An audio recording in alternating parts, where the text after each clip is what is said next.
Hey guys, before we start, a quick shout out to Alpha Dog Nutrition for sponsoring this podcast. Alpha Dog products are now available at dusupply.com, and you can use code ALPHADOG15 at checkout for 15% off and a credit for free shipping to try it yourself. Now let's get you to your podcast.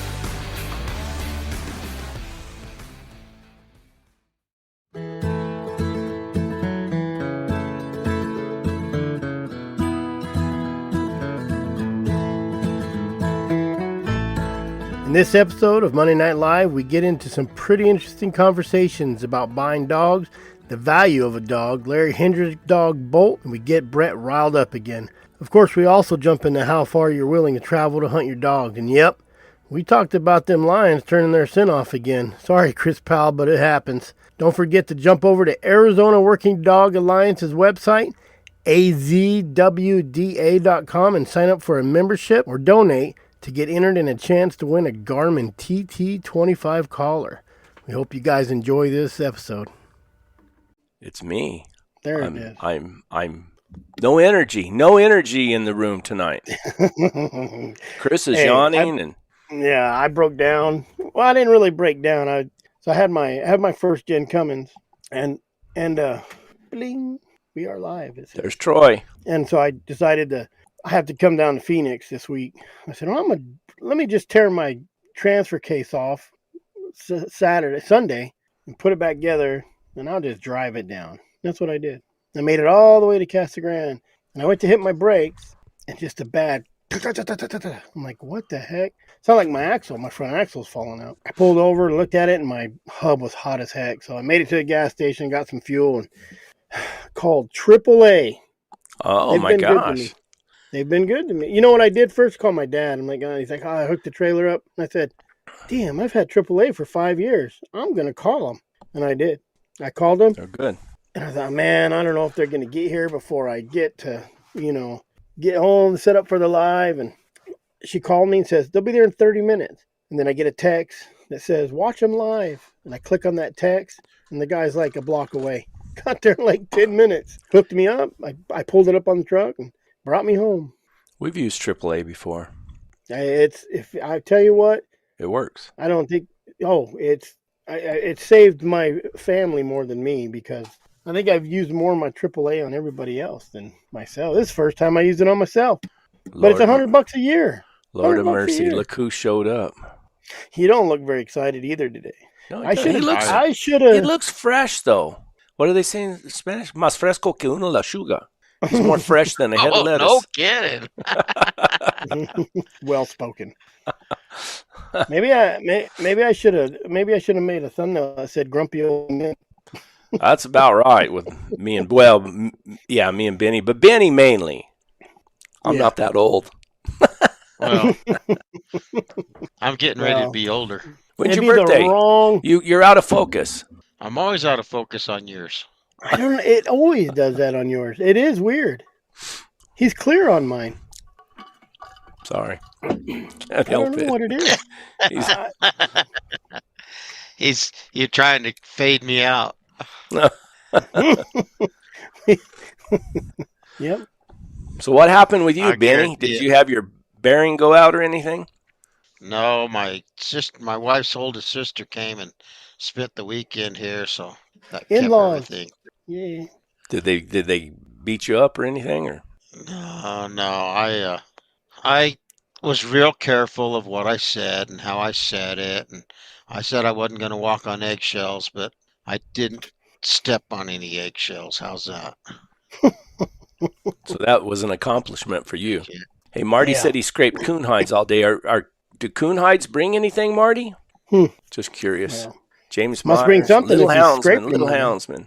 That's Wayne's daughter. That's Wayne's daughter, right? Yeah. Catman 65, Mike Rich, Tim B, Jeremiah, Flaw, Little Houndsman again right there. Chris Vela Panya, I don't know. Randy Riggs, Cass River Ranch, West Siberian Lycus, Rich Cooley. I probably don't say the names very good. What's going on? What do you got that face for?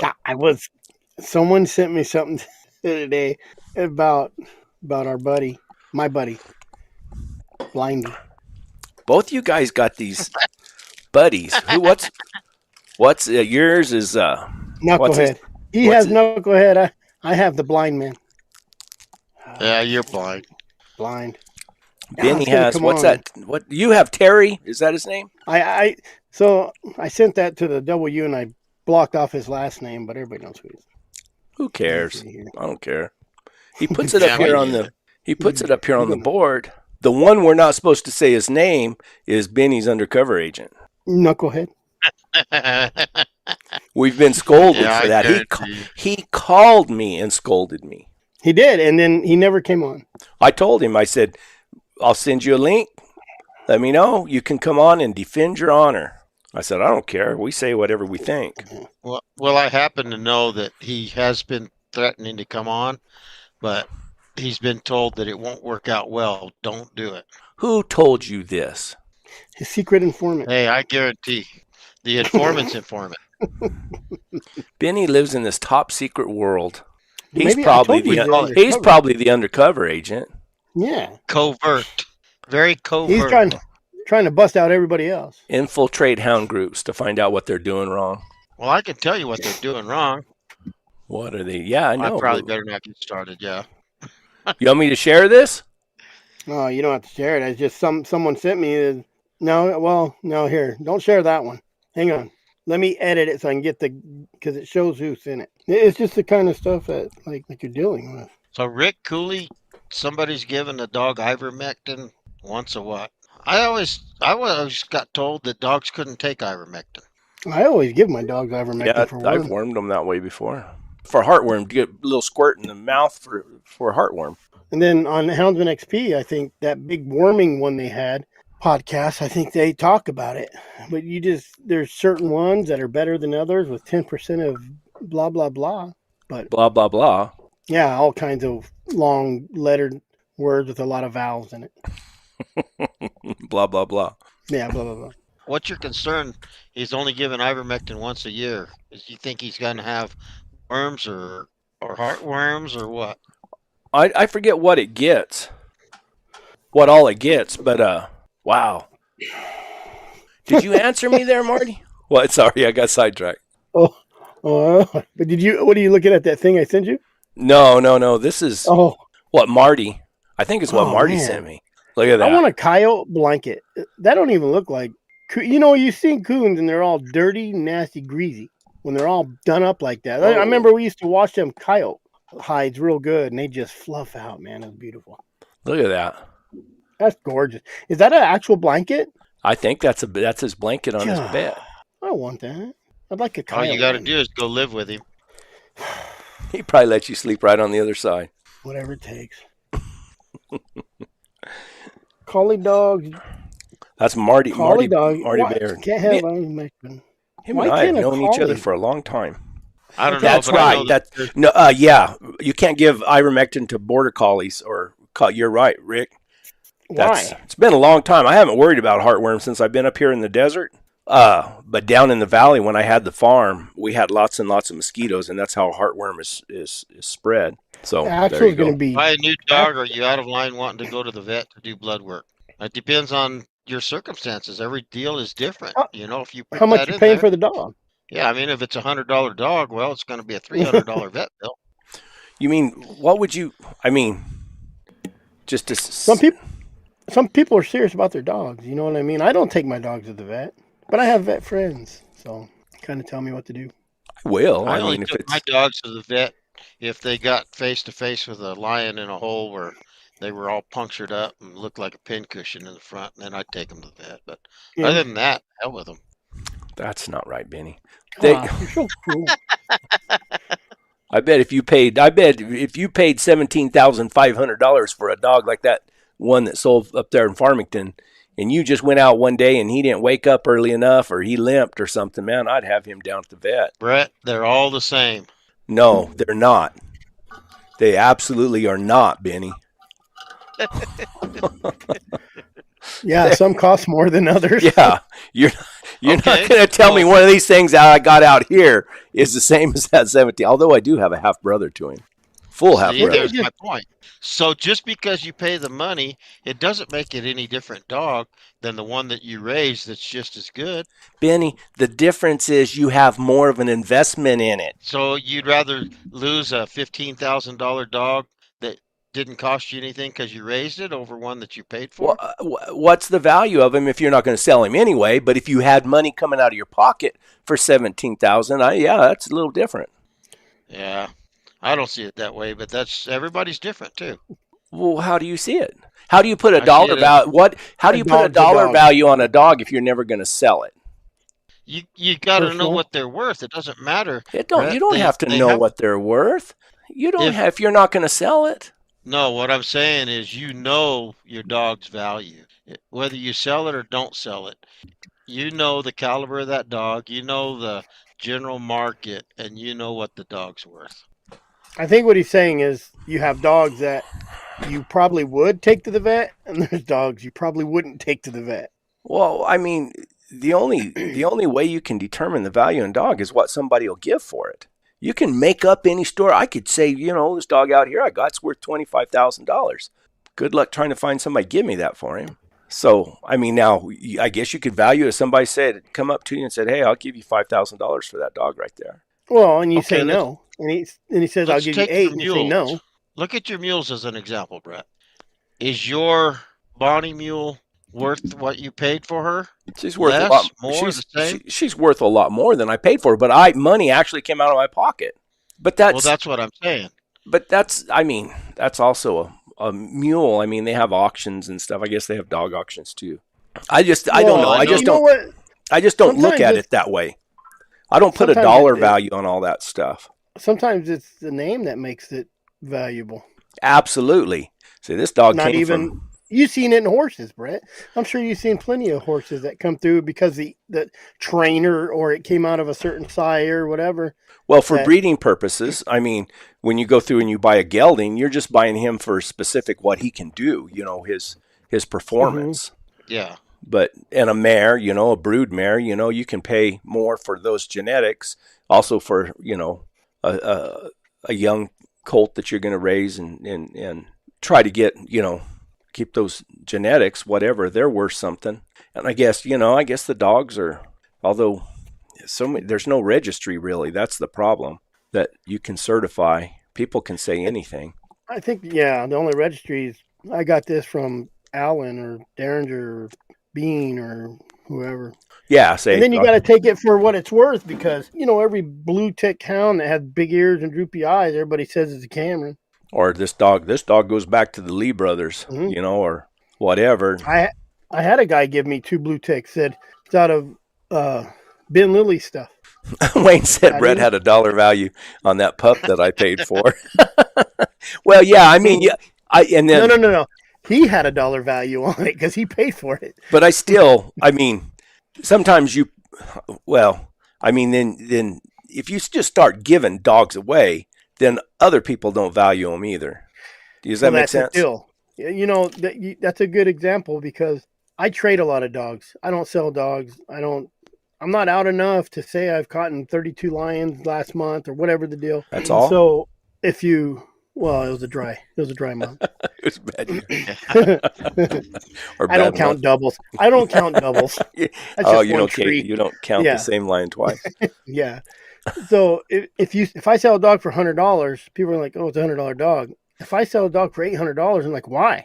Well, buy it and find out. Curiosity. It's like those consultations and stuff. Probably you two the same. I had one cost me a couple $100 an hour for my private investigator.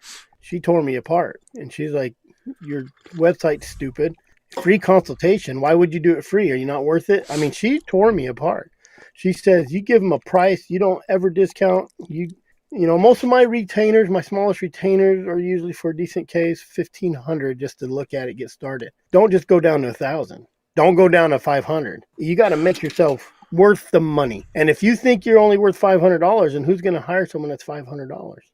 So if you sell a puppy for $800 and people are buying your puppy for $800, if it's worth $800 and they go out and this dog turns out great, then people are going to pay $1,000. I mean, I don't ever. But I don't sell puppies. I give them away. I trade them. I give them another houndsman. I usually sell them for $100 a piece, I think, yeah. And just that way they have little skin and in the game. Yeah, and you're probably like me. I'll give them away to somebody who wants to get into hunting. But like Al or Uno or Timmy out there, Booger's too old, but any of those dogs, I mean, I couldn't ever price them. I mean, I wouldn't price them. As long as I'm feeding my family and I'm paying the bills, they're not for sale, and I don't care how much money people got.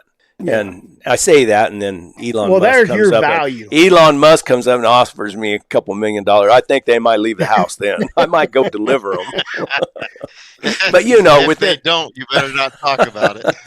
But within reason, I guess is what you say. But that goes to your personal what you think he's worth. Well, maybe we should have named this. How much could you sell? But if someone came up to you and you have a really good dog, and they say, "Dang, I'll give you $10,000 for that dog," and you're just like, "No, I'm good." What's none of those 3 dogs I would sell for $10,000. I mean, what's the price you would take? If I came up to your best dog, you think your best dog, I said, I'll give you $20,000 for it. Would you sell it? No. See, you have a worth. You know what he's worth. No, that's not. It's not. He's not worth that. But no, I don't. You don't understand the concept here. It's not the money. It's not about money. It's not putting the value like that. It's not putting a dollar value on that dog. To somebody else, I mean, I think those dogs are probably, $4,500 dogs. They're pretty trashy. They'll trail a line and catch it. I don't catch enough lines to get them really hard broke. If you're around them long enough, you can tell, you can read them. But yeah, I don't know. I just look at it a little bit different, I guess. Well, and you're not out there in the circle of people that are selling dogs, Brett. I don't know. You know what your dogs are capable of. And so to say that they're only at, how old are they? 5? Oh, no. Those terrorists, I figured up the other day, they're already, 7 years old, 6 or 7 years old. Really? Yes. And you don't see them, in your mind worth more than $4,500. Do you stop and consider if you went to buy a dog from somebody that had a dog that's capable of what your dog's doing, what would they want for it? Wayne, I don't know who Brett is. I don't know that I would do that. I mean, I don't know. I don't know. I don't know how to. I don't want to figure that worth like that. I guess I don't articulate this very well. Well, yeah, because if you were out of dogs and you had to replace your dogs monetarily, what kind of light would it shine on your situation? I don't know. I really don't know. I've never gone out and just really hunted for dogs like that. Tim, I mean, Tim's barking up the wrong tree right now because I got 2 sets of twins. I got spares. Make me an offer. I got a 6-year-old, 10-year-old, and he knows how to make. He knows how to make other ones. And they all feed dogs. They rake crap. You know what they did Sunday? They had to pick up insulation. We had a big pile of insulation, and they were covered in insulation. Horrible, old, nasty, old stuff, like 30-year-old insulation. So they're worth something. I'll trade you for some dogs, as a matter of fact. I don't like to talk about the, value in the dogs. Like Jack, that dog that Cody King got me. He got him. Cody called me like 5 days later, said, hey, a guy in Mexico has a full sister to him, says he'll give you $2,500 for him right now. And I said, no, I don't care about that. And I said, you gave him to me. If you want him back, you can send him down there and get the $2,500, And of course, Cody, he builds Walmarts. He doesn't have to worry about that. So Jack's still sitting out there, and he was probably worth $2,500 5 days after I had him. Now he's probably only worth about $1,200. His worth diminishes when they go to Brett. But you guys remember the story about Bolt? God, look at that. That's scary. Back off a little bit. Back off a little bit, Jared.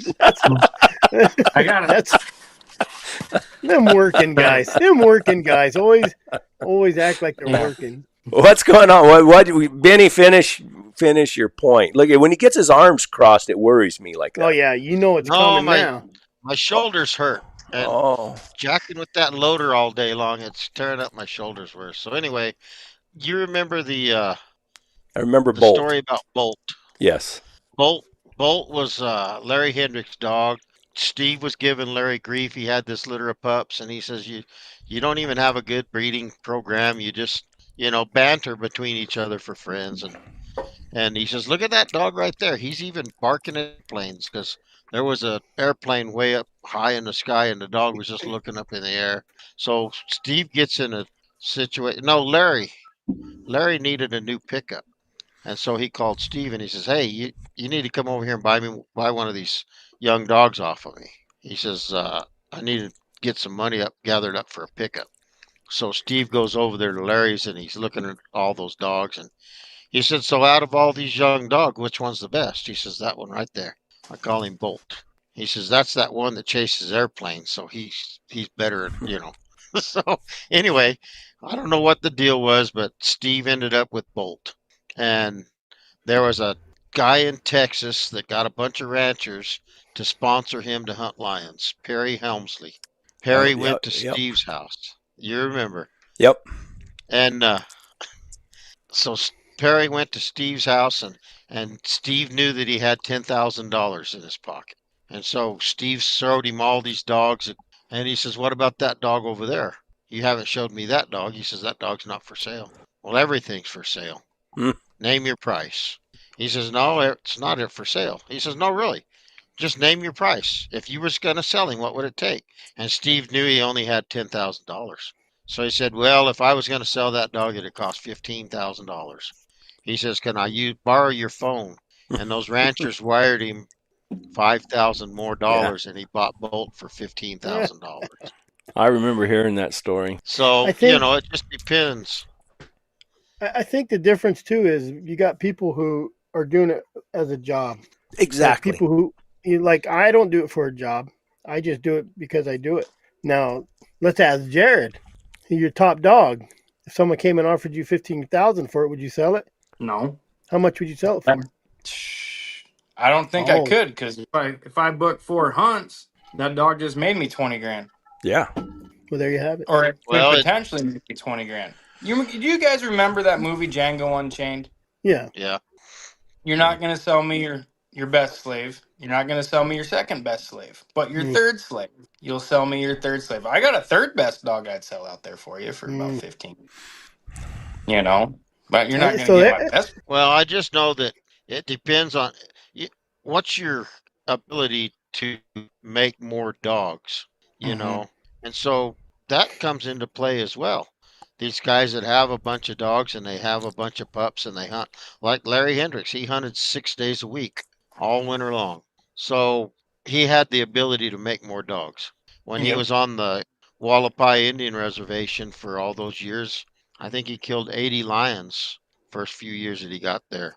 Well, 80 lions for all those dogs, that's a pretty sweet deal to make more dogs. Oh yeah. I've had terrible luck in my deal. we just talked about that today, didn't we? What? We did. Tell us your bad luck. Oh, I just haven't Well, been able. I get a good dog, something stupid happens. I'll get a. I had that blue tick that died this year, and she was treeing at 5 months, 6 months old, cold trailing at a year and a half, like rubbing her nose red at a year and a half. 3 years old, she's cranking. Gonna be my top dog once my older dogs get too old. She had a collapsed lung and died.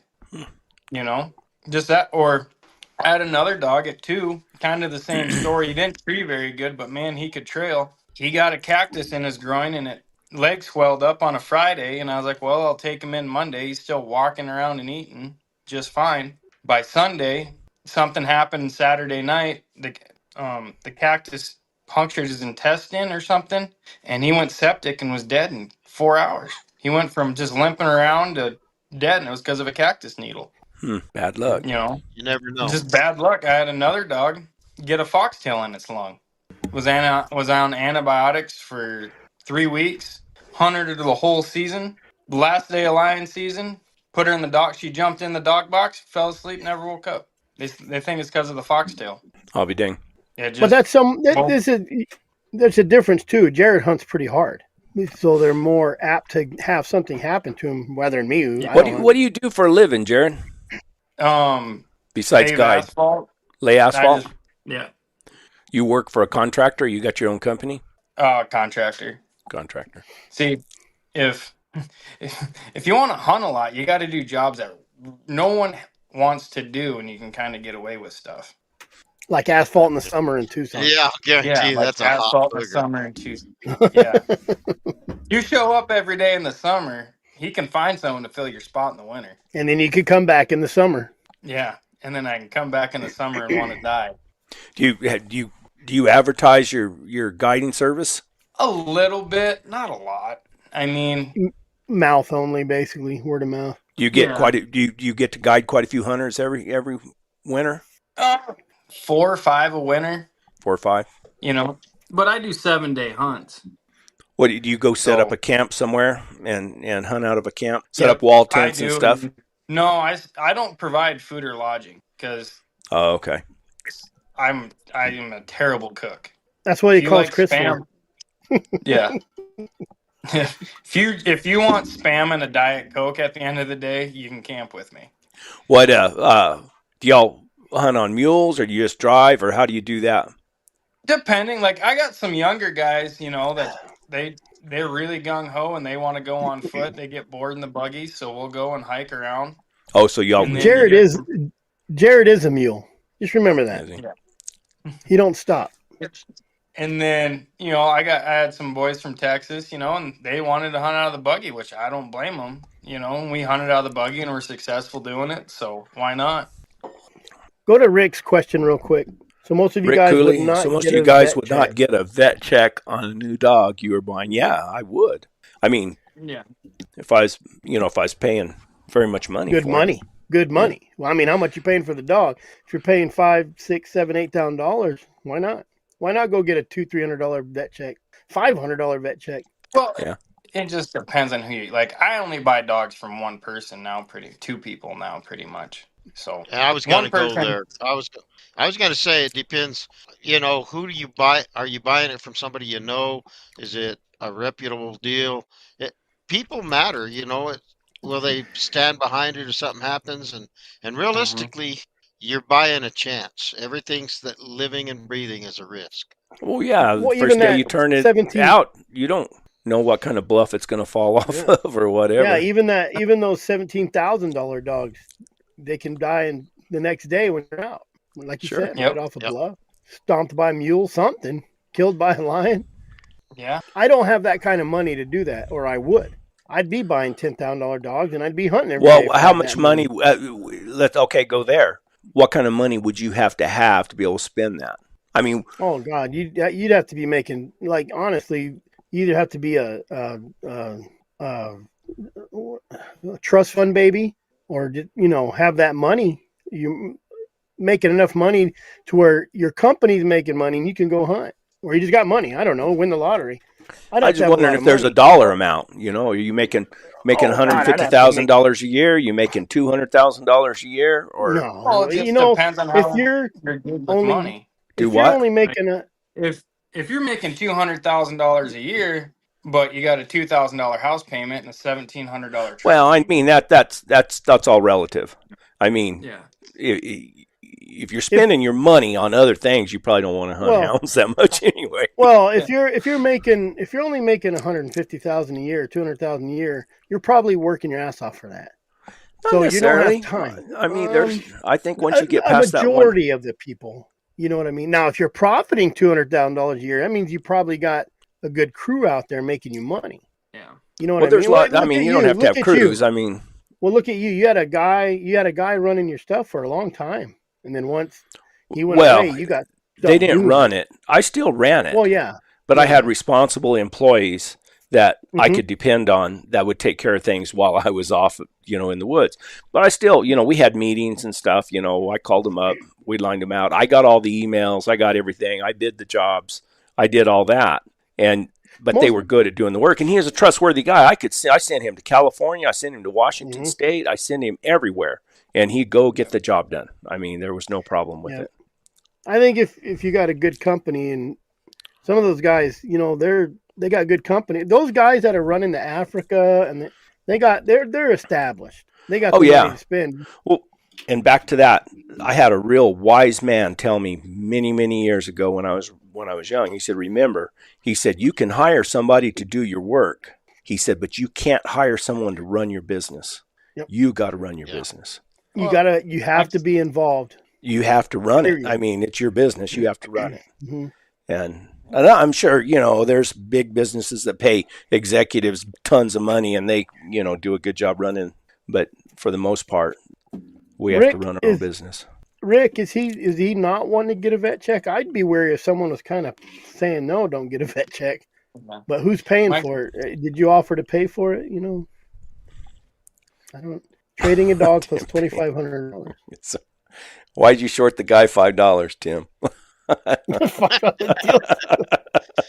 I'll get you a big gulp. I work harder physically for my 40 grand a year than most that make 200. Yeah, well, you make lots of money with your brain. Yep. Tim brought up another deal on there, guys. He says he would not only get a vet check, but he'd get him on a 30-day trial. That's good. Again, that gets back to, but if you're dealing in let's just say a $10,000 dog, because I know dogs go way beyond that, but a $10,000 dog. If you were selling a $10,000 dog to someone you didn't know, would you give them the dog for 30 days? No. If I had the $10,000 in my hand. What did he like? Say here, I got your $10,000. I'm putting it in this coffee can right here. You take that dog for 30 days. If something happens to him, that $10,000 stays with me. If you bring me back the same dog you left with and you don't like him, here's your $10,000 back. We've traded horses like that before. I've seen guys ruin big dogs. Just absolutely. How'd they ruin them? They could be. It just like this one guy. He wouldn't let his dog. He was a road hunter, so he would road his dogs down the road, but he wouldn't cast his dogs out of sight. So he kept toning the dogs until the dogs were 10, 15 yards, just checking both sides of the road. So you think 30 days would ruin one of your dogs like that? Depending on if he hunted it 30 days straight, 20 days. Well, come on, let's be reasonable. Let's be reasonable. He's hunting for 30 days. He's hunting 4 days a week, something like that, like most guys do. Yeah, it could happen. I mean, I heard a guy down here got mad. You sold me a piece of crap dog, whatever, and it's just the guy got the dog back, and he's like, the dog's been whooped and beaten to death, scared to move. Hey, that happened to me. That happened to me. I traded a young dog, for a started horse, and I never did get my horse. And so then on a Saturday, my wife called me and said, hey, so-and-so said that he's going to go to Clovis and he's going to need somebody to meet him in Roswell. He's giving your dog back. I said, what the hell? He had this damn dog for 6 months. So I got my dog back. After 6 months, though? That's... Yes. And, well, but they hadn't filled their end of the deal, Brett. I didn't have a started horse. They're supposed to be a 3-year-old colt, already started. So then somebody goes, I think my son went and got the dog, and when I got home, I went and looked, and he was wormy, and he was very, very scared of everybody around. And that's not the way that dog started out. And I trusted the guys. So could you fix him? So, yes. Did you bring him back out of it? It took 1.5 years. Mm-hmm. And then I traded him for a custom saddle. And the guy made me the saddle. It's out in the saddle house right now. But there's those deals all the time. One of these guys that wrote a book that thinks he's smarter than everybody else bought a female dog from Hendricks. And he had that dog for 3 years. You can't say that. I want to know who wrote the book, Benny. John Kibler. Mr. Kibler. What did the lion? What do they call him? The lion. What do they call him? Lion. Oh, he calls himself the Dean of Dry Ground Lion. Dean of Dry Ground Lion. There you go. He's so full of shit. Anyway, so Kibler buys this dog from Hendricks, pays a good price for it. Trained dog. Kibler has a dog 2.5, 3 years, raises a litter of pups every 6 months, and sells those pups. The country's full of pups out of that bitch. And then tells Hendricks, hey, this dog's got valley fever. I want my money back. Well, yeah, but you guys are giving extreme examples. I mean, 2 years. Well, that's how these deals go. No, they're not how they go. I sold a dog 2 years. Lord of mercy. I gave you a 30-day trial. That's what our conversation started out as, is 30 days, not 2 years. Lord of mercy. I just know. What's a good reason to bring him back in 2 years or 30 days then? What's a good reason to bring him back in 30 days? Some dogs give him his money back. Some dogs just don't mesh. That's true. with the Too. person or other pets, right? Yeah, like That's exactly I right. I had a dog, and I was training her for a guy. Bobcat was in a tree. Dog would not do a thing. Just ran around circles in the tree. And I mean, the tree is 8 feet. I caught him in a willow in the willows in Nevada. The other dogs are treeing and everything. This dog wouldn't do a thing. And I'm like, man. I call I was doing it for a buddy. I call him. I'm like, dude, I don't know what to do with your dog. Like, he's seen a couple lions and 3 bobcats so far this winter, and he's not trailing, he's not treeing. I don't know what to do. Give him back to him, and he's like, he's amazing. And I'm just like, he didn't do anything for me. He literally did nothing. And I don't know if he just didn't like me, didn't like the dogs because they were new, what have you. But I had that dog for 2.5 months, and he got the dog and loved it. Should have had a 120-day trial. Something. but he's right. Sometimes it's just they just don't, for whatever reason, personalities. But so that's all the more reason to give a trial period, right? Mm-hmm. Tom White. You know Tom White? Yeah, I know Tom. Oh, so Tom bought a dog. He and I were hunting a little bit, and I said, "Hey, where'd you get that little wire-haired dog?" He says, "That's not supposed to be a wire-haired dog. That's a hound." I said, "Really?" I said, "Well, then what's the matter with you?" He said, "I don't know." He says, "I bought him from oh, dang it, I can't think of the guy's name now. The guy from Valentine. He's dead. Henry McIntyre. Yeah. Yeah, he said I bought him from Henry McIntyre, and it's a 30-day trial, and I've had him for 20 days, and he's not showing me anything." I said, "Well, how come he looks that way, and how come he's scared acting?" And he says, "I don't know." I said, "Well, Henry buys all his dogs. Where'd that dog come from?" He said, "A guy named John Clump." So we get closer to town where my phone works, and I call, "Hey, John, tell me about this dog." "Which dog?" I told him. He says, "Oh, that's a good son of a gun." He says, "If I was still selling them to Venezuela," he says, "that was a high-dollar dog, and Henry talked me out of selling it down there in Venezuela, and he bought him." Or Harley. I said Harley was the dog's name. But he said, Henry told me that he'd give me the money and I wouldn't have to put him on an airplane, so Henry bought him. I said, "So what's wrong with the dog?" He said, "Nothing. Nothing. It's a top-notch dog." I said, "Okay, thanks." So I told Tom what John told me, and so Tom had him on a 30-day trial, and he was 20 days into it at that point. He takes him back, within the next few days. Henry's mad. He cussed him and pretty harsh on him and said he didn't know shit about a good dog or nothing else. And 4 days later, that dog died. So, yeah, there's times for a trial and there's other times. But I also think that if you're dealing with somebody that's reputable and, honest, which you don't know sometimes till it's too late, that if something's wrong with the dog, they'll stand behind it. But if you wreck the dog like Henry wrecked that dog, well, that's purely on you. Yep. I had a guy just text me and said, "Interesting, you guys mentioned Bolt. I got a female pup from Steve Smith. Her name was Judy. She was a phenomenal dog many years ago. She was directly from Larry Hendricks out of his Bolt dog. I crossed her with the dog that I had, and that is pretty much still the dogs I have today. That was interesting. Never heard anybody else that knew Bolt. I bought one other dog from Steve Smith and Larry. His name was Luther. We never bred Luther to anything. He was a really nice dog, but never crossed him." Oh, you're talking to those boys over there at Greenback. Down Tunnel Basin area? Yep. Mm-hmm. That's the first time I talked to him when I was looking for Luther. Nichols? And Luther The Nichols had died boys? 2 months. Yep. Luther had died 2 months prior to when I got in touch with Jared. I had a female that I got from Larry that had Luther in her way back, and it was far enough back that I wanted to circle back and breed Luther. And I looked and looked and looked, and I finally found Jared. Luther had just died 2 months prior. I heard about Bolt forever, for a long time. He was one heck of a dog. Clark Richards told us a lot about Bolt too. Since we're talking about buying dogs, I messaged Breck Bean because I needed some more dogs, and I don't think I just said, "Hey, I'm looking for a 2 to 3 year old dog, not trash broke, just trails, trees, does the normal stuff." All I got back was, "I'll think about it." And that was a month and a half ago.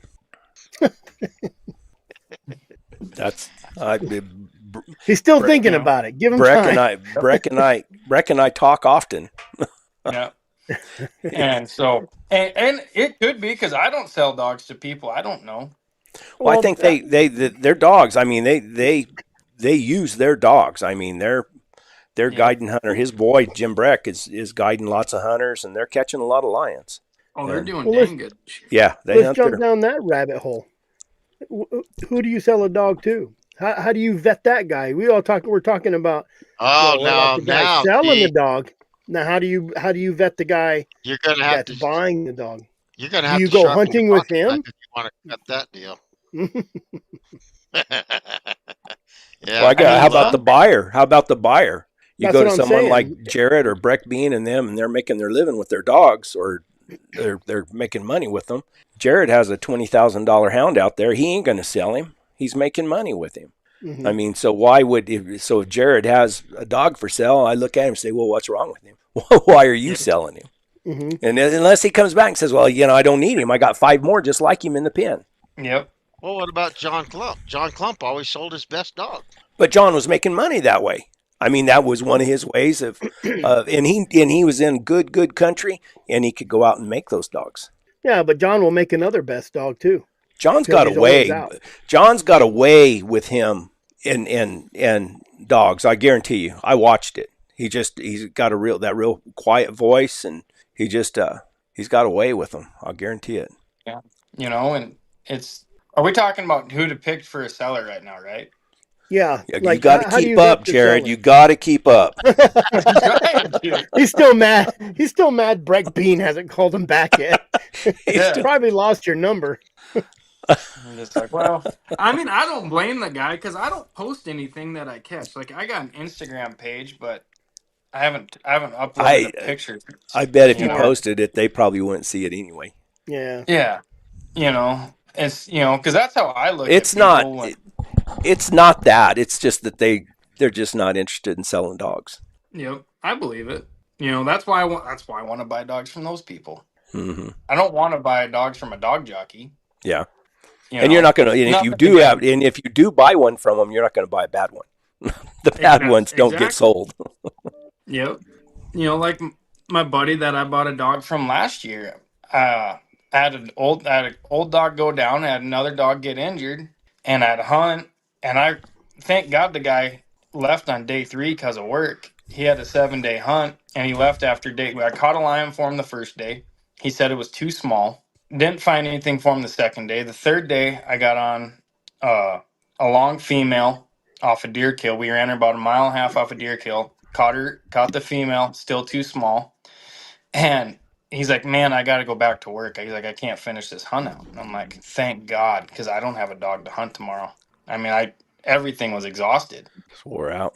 That's what got us on the conversation today. I said, Jared, you need 15 dogs. He says, I'm trying. I'm trying. I am trying. Would you ever consider going full time? I would love to, but it's really hard to guide, because that guiding in the hound world is so saturated right now. Well, there's a lot of guys. If you were going to do it though, then you could diversify your business by down there where you have some coos deer hunters and different things, javelina and stuff. Hang your shingle out, and put some tents out there. Yeah, cook. Hire Chris to come cook for you. Yep, I had buddies guide full time, and I ended up training their dogs. Taking their dogs out because they had elk hunts. They had elk hunts. There you go. That's the problem, isn't it? That's and I don't mind doing 1 or 2 coos deer hunts here. I can let the dog sit still for a week and do a coos deer hunt for my wife, or maybe a hunter if he wants to pay me. I can do that for a week, but I'm not doing 7-8 coos deer hunts for a season. I mean, no, I have dogs. I pay $400-$500 a month in dog food. I ain't gonna let them sit all month. I think I've seen it happen before, that when you get to the point where you say, okay, I'm catching lions, I'm in a good area, I'm going to start guiding hunters, I'm going to quit my job, and takes a lot of the fun out of it. It can. I enjoy the stress. I really if you're dependent on it to put beans on the table. Yeah, I mean, kind of. I guess I haven't been in that situation, but I like the stress. I like Because it gives you a reason to wake up early in the morning. Gets you excited, like, hey, I got to get this done for this guy. Otherwise, he's going to be pissed. I enjoy that. Where some guys are just like, and I meet cool people. You know, them boys from Texas were awesome that me and Chris got to hunt with. And then I took another couple of guys out that were super awesome guys. You know, I've never really had a bad client where I'm just like, God, I can't wait for this guy to leave. I've So is never had that's what that. you do all winter? Is you guide hunters? Not all winter. I still lay asphalt in the winter too, but my boss works around my schedule How come you don't go just full time guiding hunters? because I Because don't you can. have it. I don't have any I don't have a hunt coming up until the end of this month for my first one. Jared Is there don't just not enough exactly customers? advertise. Not enough Yeah, customers, or why? not enough customers, and I even called my boss up in Nevada and I was like, hey, do you got lion hunters this winter? And he's like, yeah, but he's like, we don't have no snow, and I was just like, well, it's all right. Join I the was like, if they join the want to come, crowd. yeah. I was like, I don't have any. So I talked to him a little bit. He might send me some guys down here. We'll see. But I don't advertise as my deal. I hear too many horror stories of guys working for big outfits and they just cycle through hunters like, hey, you got to kill day 3 because you got another guy coming in. I double stacked you. Well, that's what I'm talking Yeah. about. That taking the fun out And of it. that part, Making it. Come on back, Jared. Come on back. I If get everybody to talk froze to the up. guys. Yeah. Oh, We lost you there because I for a get to minute. talk to the guys. Oh, you good? You're good now. Start Yeah. over. Okay. So that's why I kind of came down here and I started my own business down here is because I get to talk to the guys. Like I'll have guys call me and say, hey man, like I want to catch a line no matter what, this and that. I want to, he's got to be 160 pounds. And I'm like, you need to go to someone up probably Montana, Idaho, British Columbia. I'm in southern Arizona. They don't get that big on a regular basis. You got to go up north for that. Now, if I get a guy he didn't book with me, but he called me and he's like, hey, I want to go hunting. I'm like, sounds good. Let's go. And he's like, I got to talk to the family, this and that. You can't guarantee me a lion, but you at least show me a lion track? And I was like, absolutely. I can do that part. You know? Jared sent me 3 this week already. So send him a picture. Yeah. There's your Yeah. lion track. You Give me know? my money. There, $1,500 here. You know, I love those guys the guys that actually love to hunt and are just, they get it. They've been on guided hunts before and they understand that it's not a guaranteed thing. Those are the fun guys. Yeah. What really sucks are the guys that's never been on a guided hunt before and they think you walk on water and you somehow are magical with these dogs. Those guys are frustrating because you could, like this weekend, I got on the same female twice and she kicked my butt both days in a row. I cut her track Friday, or me and Derek cut her track Friday at 2 o'clock in the afternoon. Got her jumped at 4. We ran around in this wash chasing her until dark. Never caught her. I went back in there the next day, got her jumped at 9. Dogs got hung up underneath a tree. They weren't false treeing, but they were blowing up the bottom of this tree just grubbing. And it was a big tall one. So maybe she went up it, came back down it, and took off again. And all I had to do was push the dogs 10 feet away from that tree and they took off screaming again down the wash. And by 2-3 o'clock in the afternoon, I was probably 10 miles behind her compared to where I started in the morning. Now you have to explain that to a guy that thinks you walk on water and your dogs are magical on what happened. And he just gave you know? $5,000. And he just gave you $5,000. There you go. There's that stress I was And talking about. there's that. But when you talk to the guys on the phone before they book, you can kind of be like, "No, dude, you get the feelings of I'm probably not the right fit for you." Type Plus, of deal. Jared is only one hunting. Jared's hunting. These big guys. We've talked about this too, Jared. They got when you see their trees all over social media. There's 5 different houndsmen, not just 5 dogs. 5 different houndsmen. And you're like, what'd they sell that hunt for? $15,000, and everybody's getting the cut, or you got like me. I charge $5,000 for 7 days, and it's just me. I might have another kid come and help when he can. That kid is a dang good lion hunter. I love having him. But you start putting 3-4 guys, and it's just like no one's making money at that point unless you start charging 15 grand, 10 grand. Well, and I've got to talk to Mike Root quite a bit about it. But Mike is so entertaining. You'd probably pay $5,000 just to go hang out with him for 5 days. I mean, well, and that's when it comes. That's when it comes to the experience of it all. Mm-hmm. I had a guy come from California, and these guys paid big money just to go tuna fishing. Big money, and they got there Thursday, and we had such a good time Thursday. By 8 and 9 o'clock that night, he says, "Man, it's well worth the money already." And we hadn't even got started hunting yet. Mm-hmm. But I think the experience is a big experience part of it. Is what, yeah, that's what would be so good about going out and setting up a camp somewhere and having campfires and cooking and telling stories. I mean, and that basically that's what Mike does. He packs them in somewhere, and it's an adventure in of itself without even catching a lion. And that's what he does. That's what he does for 10 days. He sells 10-day hunts, right? 10-day hunts, I believe, and then I think if he likes you, then they can always come back. He told me that he had one guy that hunted with him like 68 days or something crazy like that, and he said didn't catch him a lion. He said the guy would stay with him for 6 or 7 days and have to go. He said, and then I'd have another hunter come in, and I'd catch that guy a lion on the second day. And this guy'd come in, we'd hunt for another whatever. He said, and he'd leave, and then, that guy was just unlucky, really. Yep.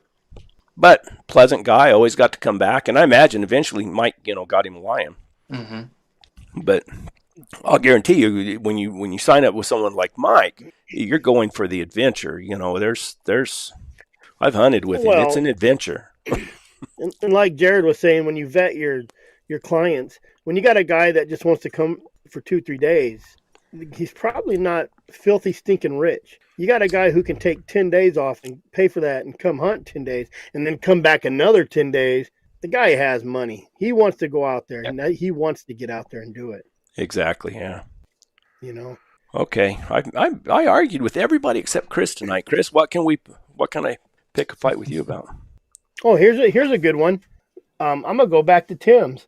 I have a subject that needs to be covered. Houndsmen taking trappers' traps because they have trashy dogs that get caught in them. That's a fight. There's a fight. Let me tell you something about these stinking trappers, too. Here we go, guys. I don't have anything against trapping. I mean, there's nothing in. Mm-hmm. But I had it's like that one guy told me, he said, hey, you got to watch out for these trappers because they're as sneaky as those coyotes they trap. I had a trapper that trapped bobcats in this old desert here. He said he trapped them for a living. And that's what he did for the last 20 years. He trapped for a living. Said he don't trap coyotes, but he had said, I was with him and I helped him for a couple weeks. And, but after then I started running the dogs and everything, and I called him and said, hey, I said, let me know where your sets are, where you're trapping, and I'll just stay out of that area. I'll go hunt somewhere else. He wouldn't tell me. He was scared to death somebody's going to be stealing his fur. He even thought I was. I told him, man, I don't have to do that. We never talked again after that. Yeah, we did. We had a couple more conversations, but they weren't real pleasant. But no, I don't have anything. Trappers work in the area, say, hey, let me know where your line runs, or whatever, and I'll go somewhere else. Because they don't want our dogs in their traps, and we don't want our dogs in their traps. Well, I mean, and it's a live trap, right? Yeah, they are, except for a snare or conibear, they're all live traps. Oh, yeah, foothold trap doesn't hurt them. And we got GPS. We all whine about this, and that's our big argument against the anti-hunters. The GPS is keep the dog safe. So when you got we had a dog. My buddy had a dog get caught in a trap. It was a live trap, and it was a wolf trap, and we knew the wolf trappers were up there. But when you got a dog that's in one spot, you probably know it's going to be in a trap. So you can go to that spot and get your dog. Sometimes you can hear them. Well, the thing I had against this guy is he got old and he couldn't set foothold trap anymore. So he started putting in neck snares. And I had a dog getting one of his neck snares. And that's when him and I had a big confrontation. Mm-hmm. Now, I've had up here in the Bighorn Sheep Range, I've had a dog get in foothold snares that they set for those lions. And it doesn't hurt them, but it hurts you because they turn into an alligator when you're trying to get them out of it. Oh, and then Rick said trappers have to put signs up in Kentucky. I don't think they have to do that in Arizona or New Mexico, do they? No. It's illegal No, trapping. You can't trap on public land in New Mexico anymore. Live traps? Yeah, you can put box No. traps or whatever. Yeah. Live traps. So I Box don't see the traps. problem with. I understand if you have leg holds and whatever, but now it's just the live traps. So why would you take his trap?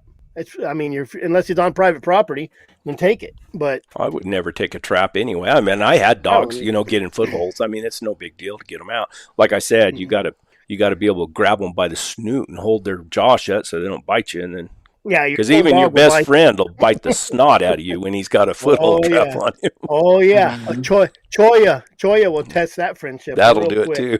Oh goodness, yep. I'd rather get in a foothold trap than get Choya. I tell you that. Really?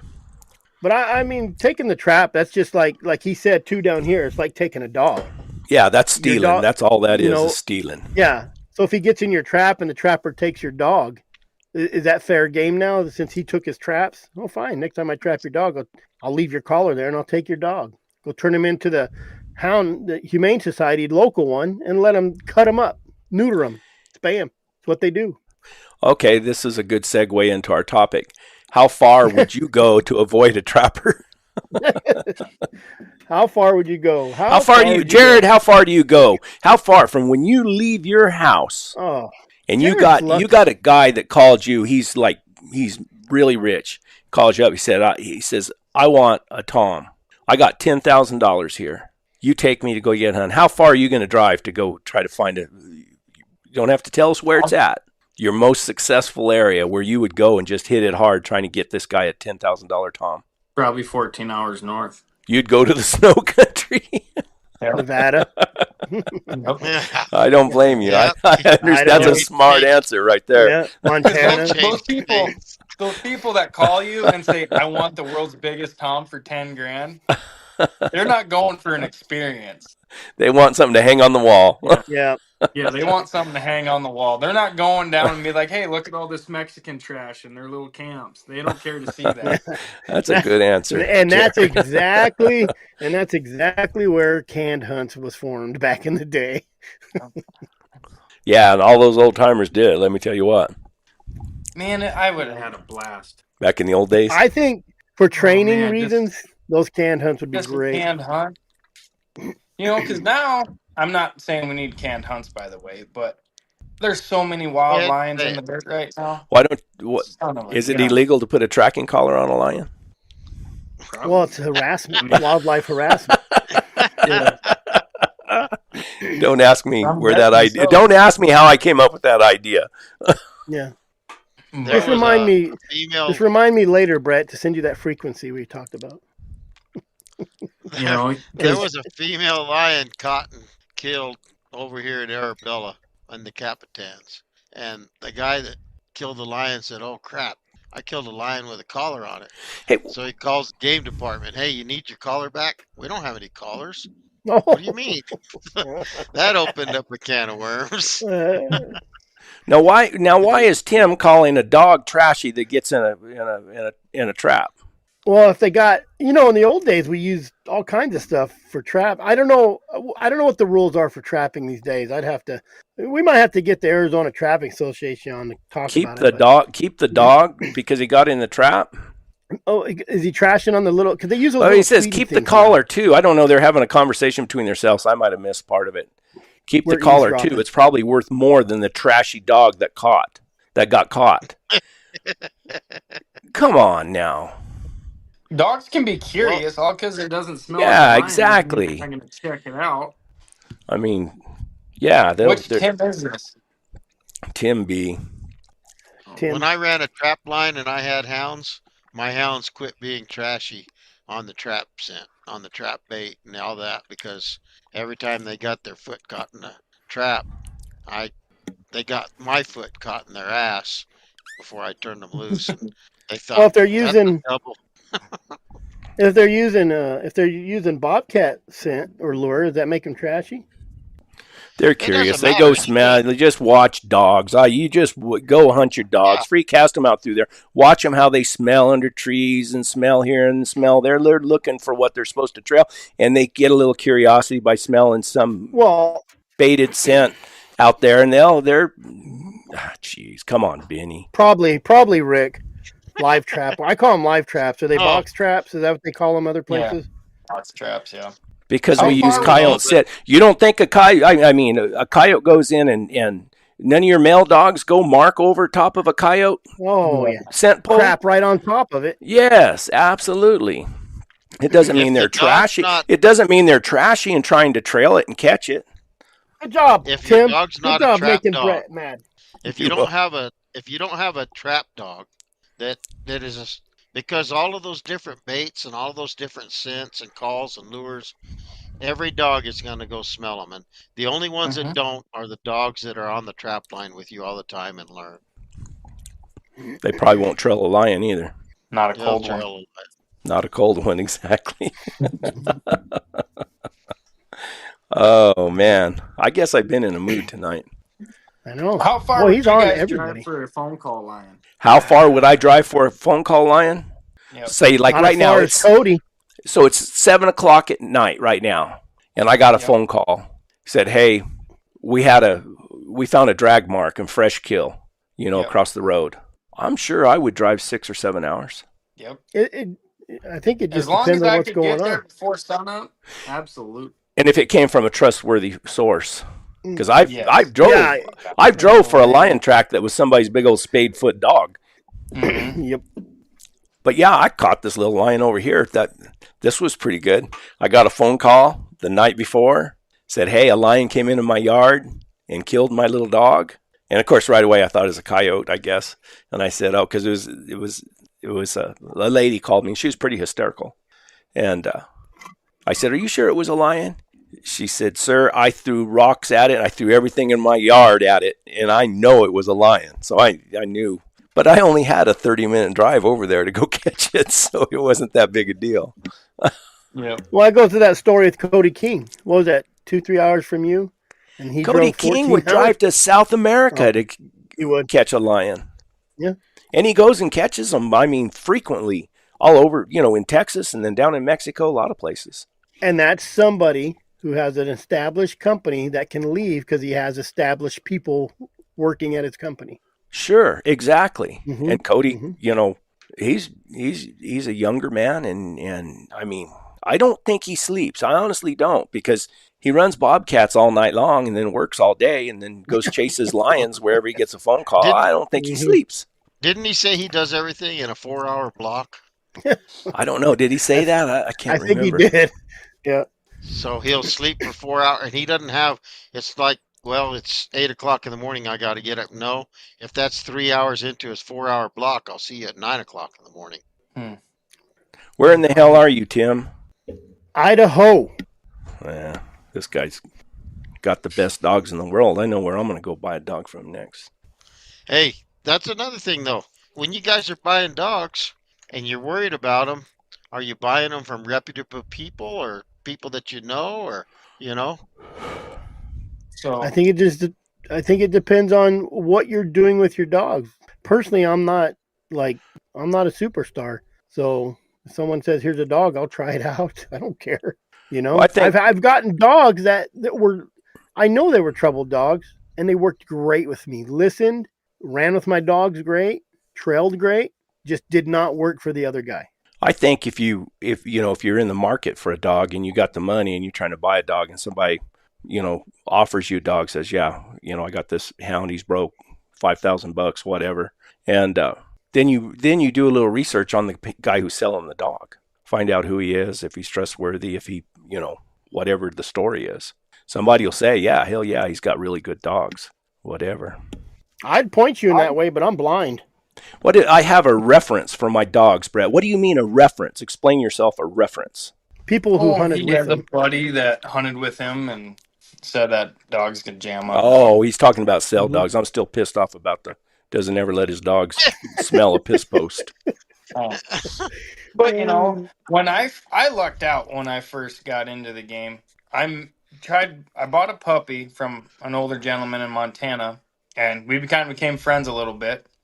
And he's all, "Hey, do you want to go not lion hunting? Check out bobcats in Oregon." And I was like, "Yeah."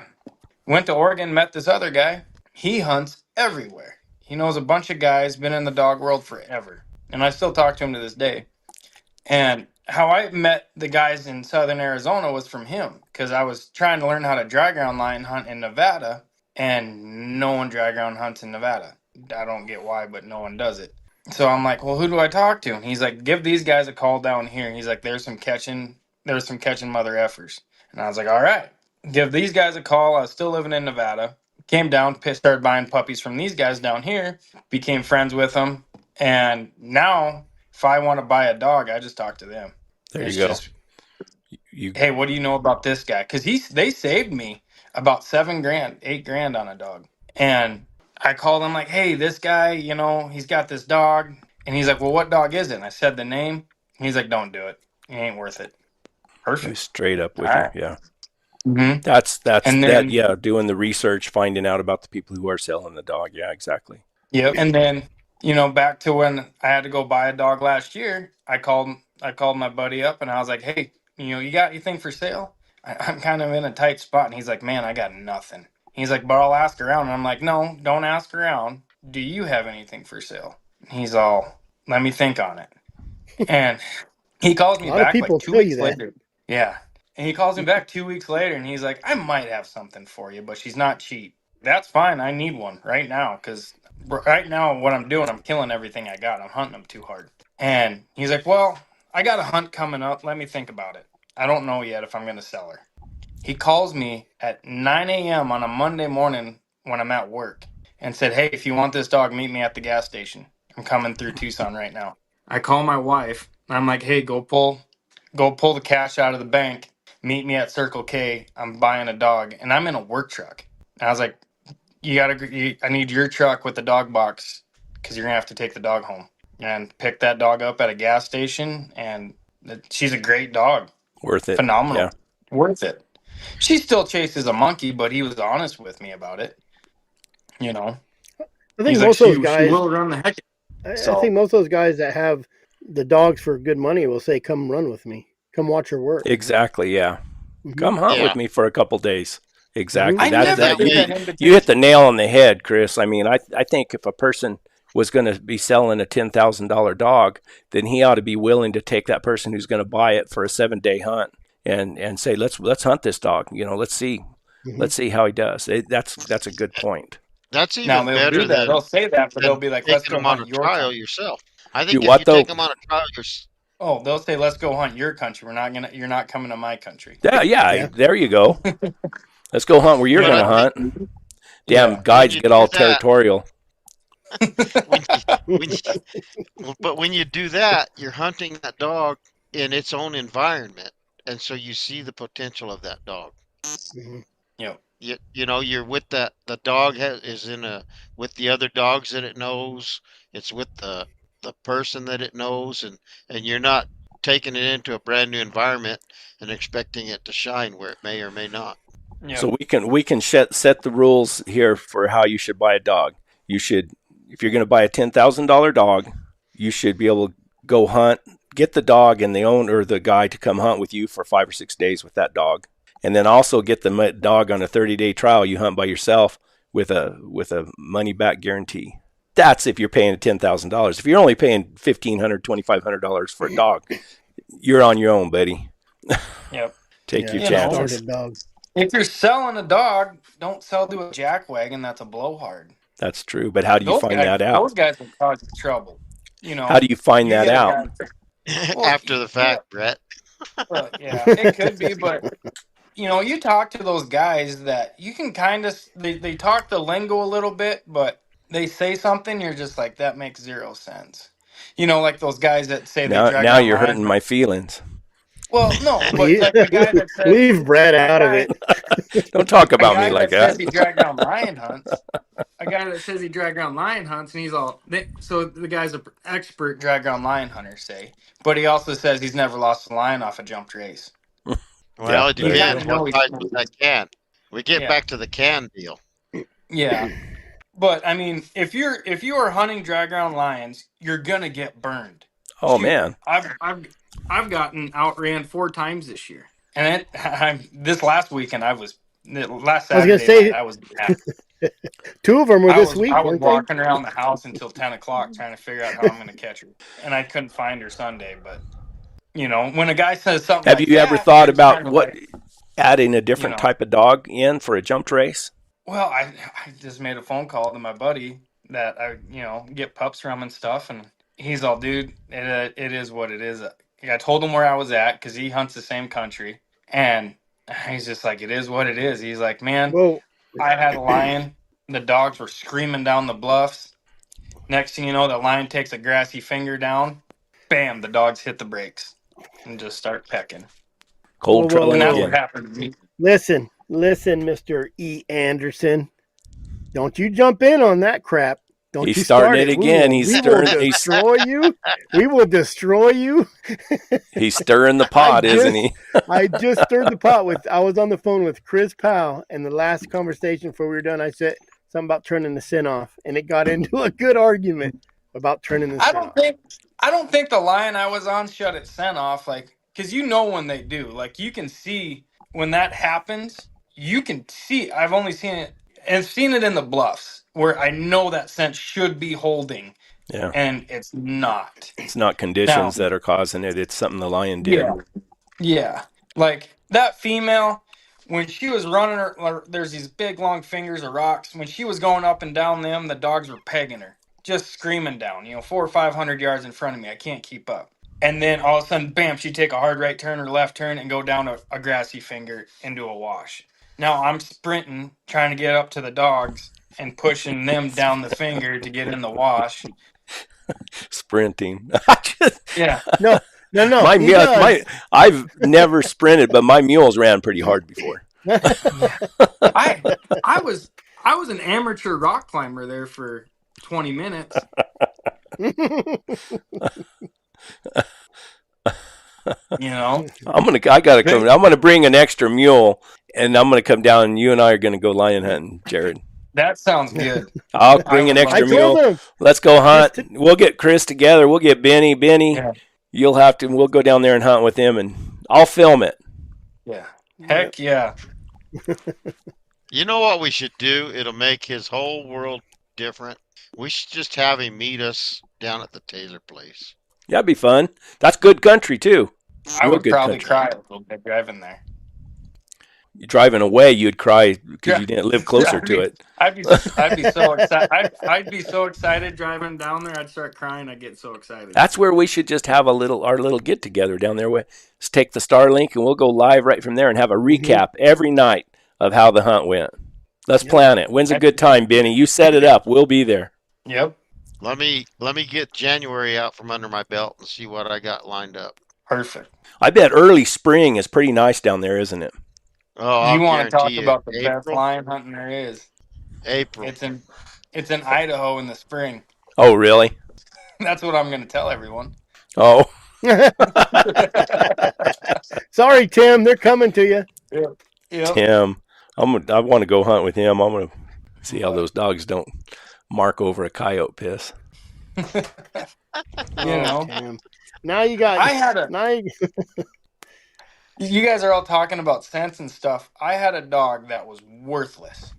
I mean, 100% worthless, and I caught a lion because of her. What'd she do?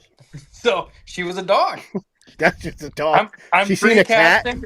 I'm free casting these dogs in Nevada, and it is the ground is rock hard. You're not gonna find nothing you're just hopefully the dogs blow up and take off. The ground's rock hard. And all of a sudden she just goes and buries her head underneath this juniper tree, and the other dogs are up on the ridge and kind of milling around in the wash, and I walk over there. It's a lion scratch. I put my dogs on it. I yell for my good dogs. They take off. We had it caught in 2.5-3 hours later.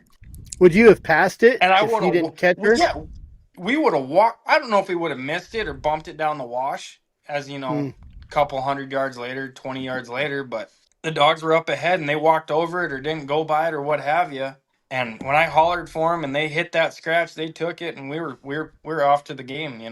We cold trailed for a little bit, and then all of a sudden, that lion hit a finger and went downhill. And as soon as he went downhill into that wash, they blew up on that downhill slant, and boom, he was treed. He didn't even jump. He went right up a tree. I think he was 10 feet up on the other side of the wash. As soon as they jumped in, he went up. But if it wasn't, and that dog never trailed and never treed. I had her for a year and a half. Jeez. We called her Mama. Her name was Finley, but we called her Mama because she threw great pups. She was out of my bone dog. She threw great pups, but she didn't do a dang thing. What did you ever answer? I can't remember how far you drive to hunt. I think you avoided that question for some reason. No, for the $10,000 lion. No. I sidetracked it. Just typically, you got a hunter. Good country. Jared's in good country. He don't have to drive far. He already went to where he needs to hunt. Well, I mean, you drive an hour, 2 hours, 30 minutes. You know, the Chiricahuas. I've hunted the Chiricahuas. That's 3.5 hour drive. Yeah. I have to learn a lot of country because, you know, there's a hell of a good lion hunter down here. He's a young kid. Dang good lion hunter. He killed 2 toms out of my country this week. So now you're going to have to travel for a while. Yeah. Yeah. You know, until something moves in. You have to stack hunters up when you're guiding, to stack hunters up and up your odds of success. You have to know where a bunch of lions are, where the circles are, what canyons you can get into, you know? So like Sunday, I didn't find that female by 11 o'clock. We barked on monkeys all morning. It was driving me nuts. So I was just, instead of shocking the dogs for 2.5 hours, I just said, piss on it. Let's go back to the truck. I filled up the truck and Aravaca, and we just went, and I'm going to go learn this new country over here. I looked on it on Onyx at night. How far was that? About another hour out of my way from home. So you drive that far, you drive home that night? Yep. Just, I just went out, saw a good road on Onyx, putzed down the road, cut a lion track on that good dusty road, and sent it to Chris. And I was just like, hey, like, neat. This is perfect. I like it here. And then it took me 2.5 hours to get the hell out of there. Because I was like, yeah, this road wraps all the way around. Perfect. I can, take the buggy and do a little circle down here. Lock gate. Turn around. Go another way. Another lock gate. That's just learning the country. Yeah, you got to learn the country if you're going to do something. And that's exactly what those buggies are good for. God, absolutely. And it really, where you need to be running around where you're not, is in the summers. Just running around, just learning every road. Yep. How far did you used to drive, Benny? Well, the Guadalupes were 2 hours most of the time. Capitans are 2 hours. Of course, Texas is all day. Arizona's half a day, most of the day. It didn't matter. I was just like that too. I left the house one morning at 1 o'clock and went to the Ladrones over there toward Berlin, hunted all day, and was back home by 8:30 that night. Yeah. Chris? So, I drive 4 hours, come down here and catch nothing. Does that count? Well, you drove 4 hours. Catching doesn't come into it. You get up in the morning or the night before, you're making plans. Say, hey, I got a few days. Where am I going to go? And this is not, you're not the pressure of having a paid hunter. Just, you're going out there to hunt for your own enjoyment, getting your dogs out. I'll drive all over the state. I'll drive the state. And where I live, it's 4 hours down to Jared, maybe 6 pulling a trailer. It's 4 hours down here where I'm at now. But I don't really leave the state to hunt. I stay in Arizona, so it's 6 hours, so I'll drive all over the state. Yeah, Anderson Ladrones are awfully rough, and I think that's the rattlesnake capital of the world. Is right there in the Ladrones. You'll drive anywhere in New Mexico, right, Brett? I don't go. That's why I thought of this title and this subject is what happens to me as I'll get up, and I've caught 1, 2, 3, 4, 5, 6 lions within 40 minutes of where I'm at right now. Mm-hmm. But that's over years. Years time. And I've trailed toms through all this country. I've trailed tom right behind my house. But that's what happens. Do I get bored? Like just hitting the same country? Not, and that's where I'm different than a lot of people.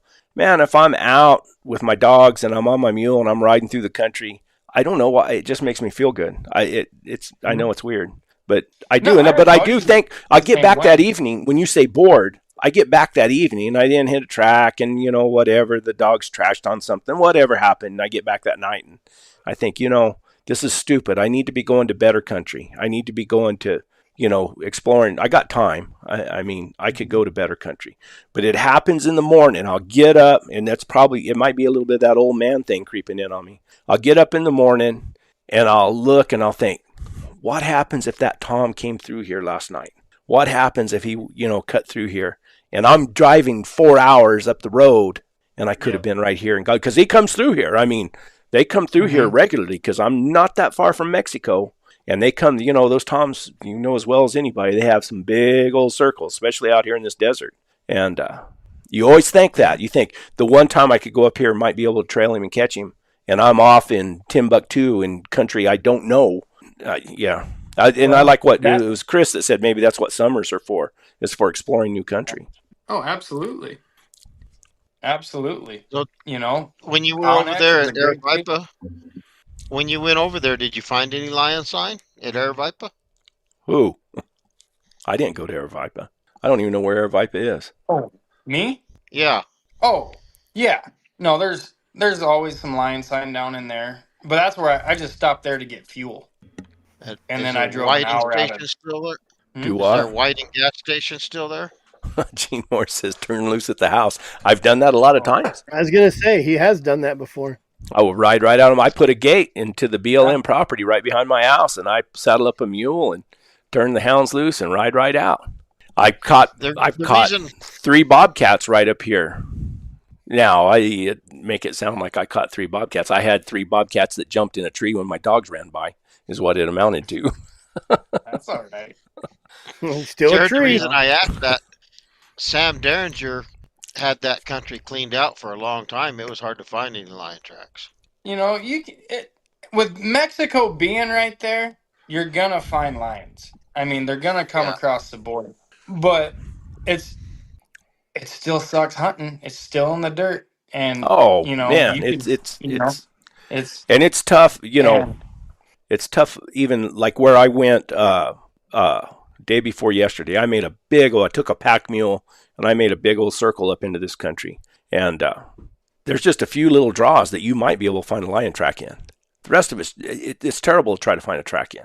Yep. So you just kind of ride through there, and my dogs aren't broke real good. Of course, I'm not trying to sell them either, but they'll trail a lion. But I just, they're pretty easy. They're easy to.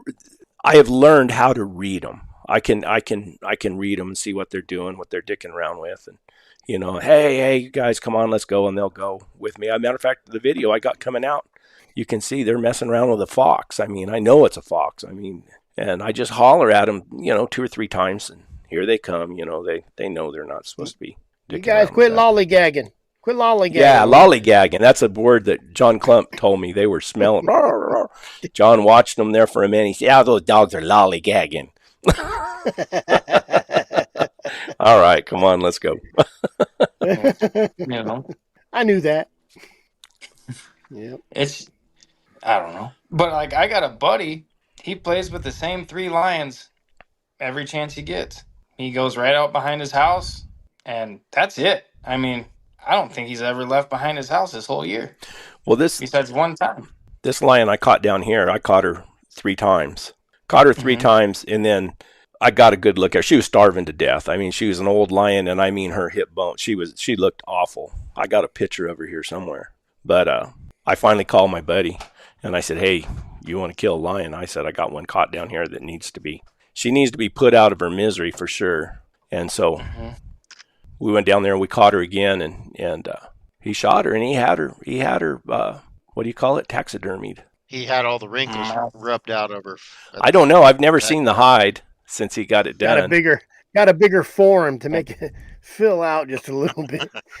He's pretty bloody though. He didn't mind harvesting that lion. There's a lion in a bar in Nevada, and the lion looks like he got stung by a bee. The head, it's all swelled. The whole body's just all swelled up. And I'm like, man, that thing looks like it got stung by a bee. And then behind the bar, they got a picture of the lions and the dogs treeing, and there's 3 lions in the tree. It was 3 kittens, and they just had this lion stuffed with so much foam. He looked like he got stung by a bee. Object in mirror is bigger than it seems. Yeah, the head was a basketball, And it was an old, and I think that photo was probably in the 70s. But I can't find that picture. Anyway, Chris, so where did you hunt right out your back door? Do you drive somewhere? Well, up north, I'm only like 20 minutes from anywhere. I've hunted out my back door, actually. And I've actually... do you have a chance of catching something right there? Oh, yeah. There's one right there on Ortega. A little female runs around. There's one that runs down Silver Creek. There's lions. My buddy, his boss calls him and says, a lion just crossed the road right here, right in the middle of town. So he takes his dogs over there, and he just getting started. You know what I mean? He's hit some hound trials. He's got some coons, and he let his dogs out where that lion crossed nothing. So he leashes ones up, goes in the tumaracks, and that lion was laying in those tumaracks, and it swiped his dog and took off running into the houses. I'm like, I would have let it go. I would have chased it through the houses. They would have known I was there. And no one knew about it. I was actually at a soccer game the next day, and I talked to a game warden, and she's like, I didn't even hear about it. So she texts another warden. No one heard about it. No one reported it. Just lion running around. I think what people understand is these lions, they're more places than you think. These deer hunters, archery deer hunters, I can guarantee you those guys have been within 30 yards of a lion more than they've ever even thought of. I've had lions on the far west of over by Yucca, Arizona. I've been up a road, came back around, and there was a lion over our tracks following us. That's how I got into hounds. Well, kind of, but I used to be really big into predator calling when I grew up in South Dakota, and then I moved to Montana. And when I moved to Montana, I was like, I'm going to call in a wolf and a mountain lion. It's going to happen. Well, wolves are really smart, and I'm not, so that didn't work. And then there's this one canyon. I cut some old lion tracks in, and I was like, I'm going to go in there, and I'm going to, hike out and try to call a lion in. So I didn't cut any lion tracks, so I'm just sitting in this open meadow, and I'm leaned up against a rock ledge, and I'm just doing, the stupid, the little doe bleep or whatever it is. I do that for like an hour. Couple mule deer does come over prancing, ears all perked up. Don't find nothing. Start walking back to the truck. As soon as I hit that bottom in the willows, there was lion tracks on my tracks. And I told that story to a guy I used to hang out with at the bar. He was an older gentleman, and I've always trained waterfowl dogs, and we would talk dogs all the time, and he had bird dogs at the time. And I was just like, man, I went out lion hunting, and this lion walked on my boot prints, and I was like, I've been in there calling a couple times. This is the closest I've ever been to him. And he looked at me. He's like, do you want to see the coolest thing in the world? And he showed me he had 3 walker dogs with a lion on a ledge in Montana. And I was like, how do I do that? And he told me, he's like, you need to go on Big Game Houndsman right now. He's like, there's a walker dog for sale out of Battleground, Washington. He's like, you need to go get that dog. So then that's how I got started. Was in talking to an old guy in a bar. And the rest is history. Now you're broke. Yeah, he helped. Yeah, now I got the dog cheap though, right? Yep. That's how it starts. Yeah. A picture. Just like that kid came up to me at the gas station Saturday morning. He's all, hey, you hunt lions? And I was like, yeah. He's like, I want to get into it. And I was just like, okay. He's like, how many days do you hunt a year? And I was like, my goal is 150 days a year. And he's like, that's a lot of time. And I'm like, yeah, it is. I was like, you have to commit at minimum 2 days a week. Oh, yeah. At minimum 2 days a week, And he's like, well, I don't have that time. And I was like, you probably shouldn't do it. Plus, between dog food, vet bills, gasoline, miscellaneous BS, you're probably spending $20,000 a year on stuff. Oh, yeah. Easy. Dustin over at Cold Strike, I think he posted a video and said, "What would you tell somebody trying to get into hounds?" And don't say "don't do it," like a legitimate answer. Yeah. I was like, "Find a mentor. Find a mentor. Go Yeah. run. Don't just go start buying dogs or taking dogs from people they don't want." Here's that old female. I finally found the picture. Oh, that's Look at cool those looking teeth. female. That's cool. What teeth? See, like that's the one you need to get with her mouth open. Mm-hmm. You mean when you mount her or taxidermy? Look at that. Yeah. She was walking Rough. dead. Oh yeah, she was walking dead. Yeah. You did her a favor. Yeah, and I got her, and I treated her 3 times, so I got some use out of her too. So yeah, and she didn't look that bad. I treated her 3 times, but I trailed her for 3 days prior to that. But there's some big bluffs on that mountain, and I'd get up in there and I couldn't finish it out. I mean, I'd trail her up into there. We didn't jump her up into there, but I trailed her up into there, and we never could locate her up in there. That's frustrating too when your dogs are running on a rock ledge back and forth, and you're all throwing rocks down there trying to figure out where they went. Trying to get them located. That's that was a valuable lesson I learned from Mike Root. Is that patience? I mean, I had no patience when I was with him. We trailed that lion off into one canyon, then trailed it back in the other one, and the dogs got up on this bluff back up in there, and it wasn't even a rough bluff, but it was real bouldery, a lot of boulders in there. The dogs weren't even opening up that much. They were just kind of milling around here and there. And I've told this story a jillion times because it was a valuable lesson for me. He said, let's just wait. Let's just wait. And it seemed like we waited for hours. I know it wasn't that long, but it seemed like it. And then, I mean, just right there where the dogs were, right there, all of a sudden, whoa, whoa, whoa, whoa, whoa, there was a lion on a rock. So my buddy, I might have screwed this lion up if it was going to be me.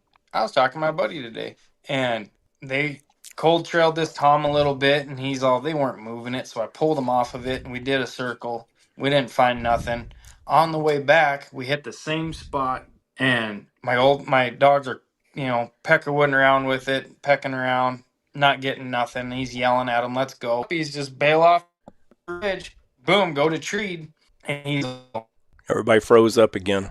You're going to have to finish your story, Jared. We froze up. Okay. So the puppies went down off the ridge, and he's like, I was going down there to smack them because he said they were blowing up in the bottom. He's like, I was almost 100% sure it was a skunk. Then my old dogs went down there, started blowing up. He went down there as that big old thumper Tom that they were cold trailing on top of the ridge in a tree. That's when I caught this lion back up this country, I mean, I had 2 coyote races. I mean, pretty good races. And I mean, I lit those hounds up. Especially on the second one, I couldn't believe they had the guts to do it again. Mm-hmm. And I mean, and you know how you can do it. And I lit them up, and then we went up the canyon about, I don't know, half a mile or so. Here they start trailing again. And I thought, you dirty boogers. I didn't have any faith in them then. I was upset. Here we go. Here we go. But I said in it, I think I even say it in the video. I say, well, they're going the way I want to go, so I'm going to let them go. Let them go. Because they were trailing it pretty fast, really, for what I thought should have been a lion. And we caught the lion. So... yeah, it was you never know. Patience. Yeah. You try. Yeah, you may. And then I've been the world's expert at making up stories of what happened. I can make up a good story, and I'll believe it for a long time. Yep. I'll talk other people into believing it. Yeah. You tell it enough, you'll believe it yourself, and you'll become believable. Yes. If you're thinking about getting into hounds, just listen to Mike Root's podcast, because that is probably the roughest way to start that there is imaginable. Is, hey, I'm going to do this for a living, and I've never done it before. Mm. Yeah. You can imagine Mike Root. I mean, I have a hard time imagining Mike Root when he was young, because he's older than I am. And here, just a few years ago, I heard a story about him going to Elephant Butte Lake, which is a huge lake down here, and him deciding to just swim across it. He goes up here and he does that 20-something mile march up here with a pack on his back that they do that death march, that memorial death march. He does that. Mm-hmm. He's a unique individual. There's no doubt about it. Guy was born with energy, and he'll die with energy. And he's one of the funnest guys to ever be around. I mean, it's your lie, and you're telling it. Jeremy said it's your lie, and you're telling it. That's it. It's my lie. I can tell it how I want to tell it. Yeah, exactly. If you want to change it, you can change it. And you've talked to him on the phone? Yeah, and it's always been 10, 20 minutes because I wanted to learn how to pack. I ride like I'm from New York, and I want to learn how to deal with stock animals. I've always wanted. How come you're calling Mike Root? You can call me. I didn't have your number. I still don't have your number. Oh. I had to creep Mike Root's guide service number or guide service online. I was like, I wonder if this number still works. And he answered. And I was all, hey man, I'm broke, and I want to learn how to pack. Can you show me? And he's like, yeah, I got a pack fence post for the Forest Service, but I'll show you. He made Brett do that too.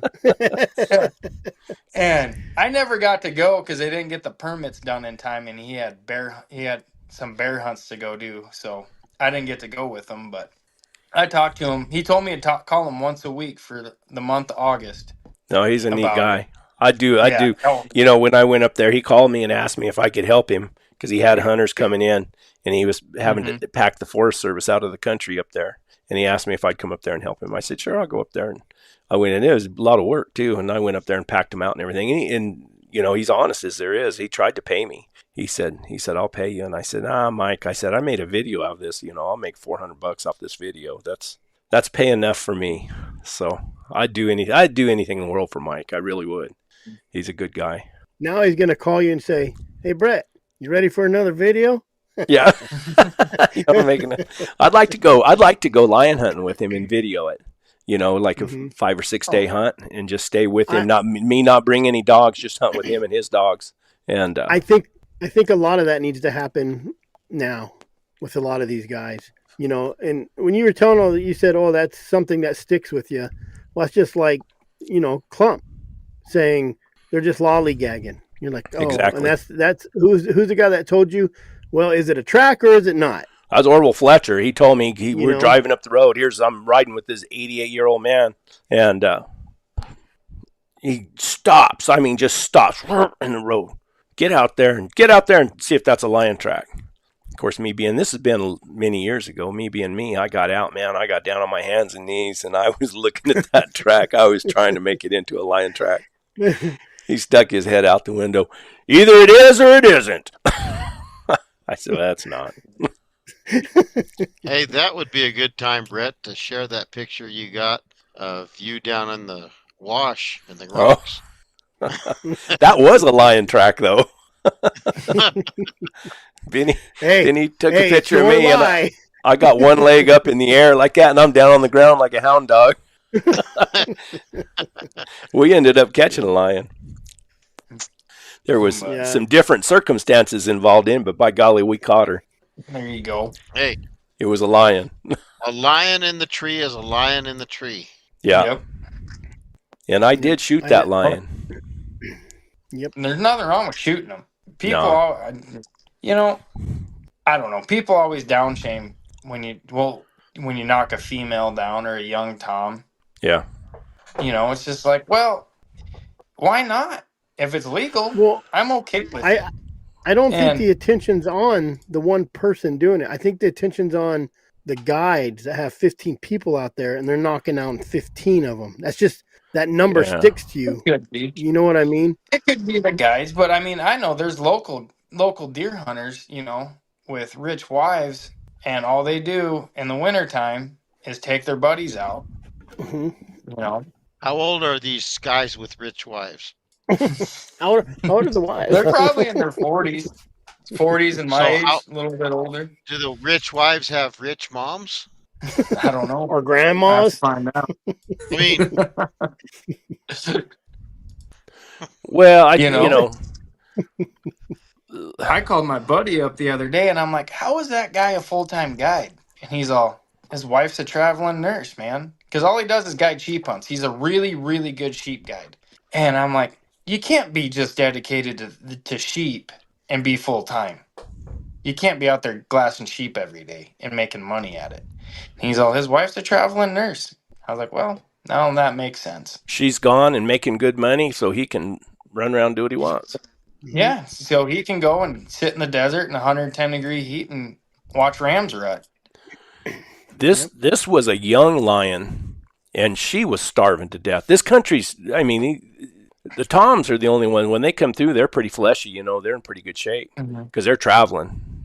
But these little females that try to set up residency, is that what you call it, residency? Yeah. Right here, they starve to death. And this is that little bitty. This is that one that came into the lady's yard and killed a dog. You can see how poor that thing is. Yeah, that thing's rough looking. But I turned it into the Game and Fish. I took it down there and turned it into them. But I didn't get a depredation permit, but I didn't have time to. I couldn't wait until they open up at 9 o'clock to go down there and get it. Yeah. And I heard some game wardens are pretty decent about it. Like, a rancher gets on a fresh calf kill, calls you can go right there. And they'll be like, well, we'll deal with the permit later. I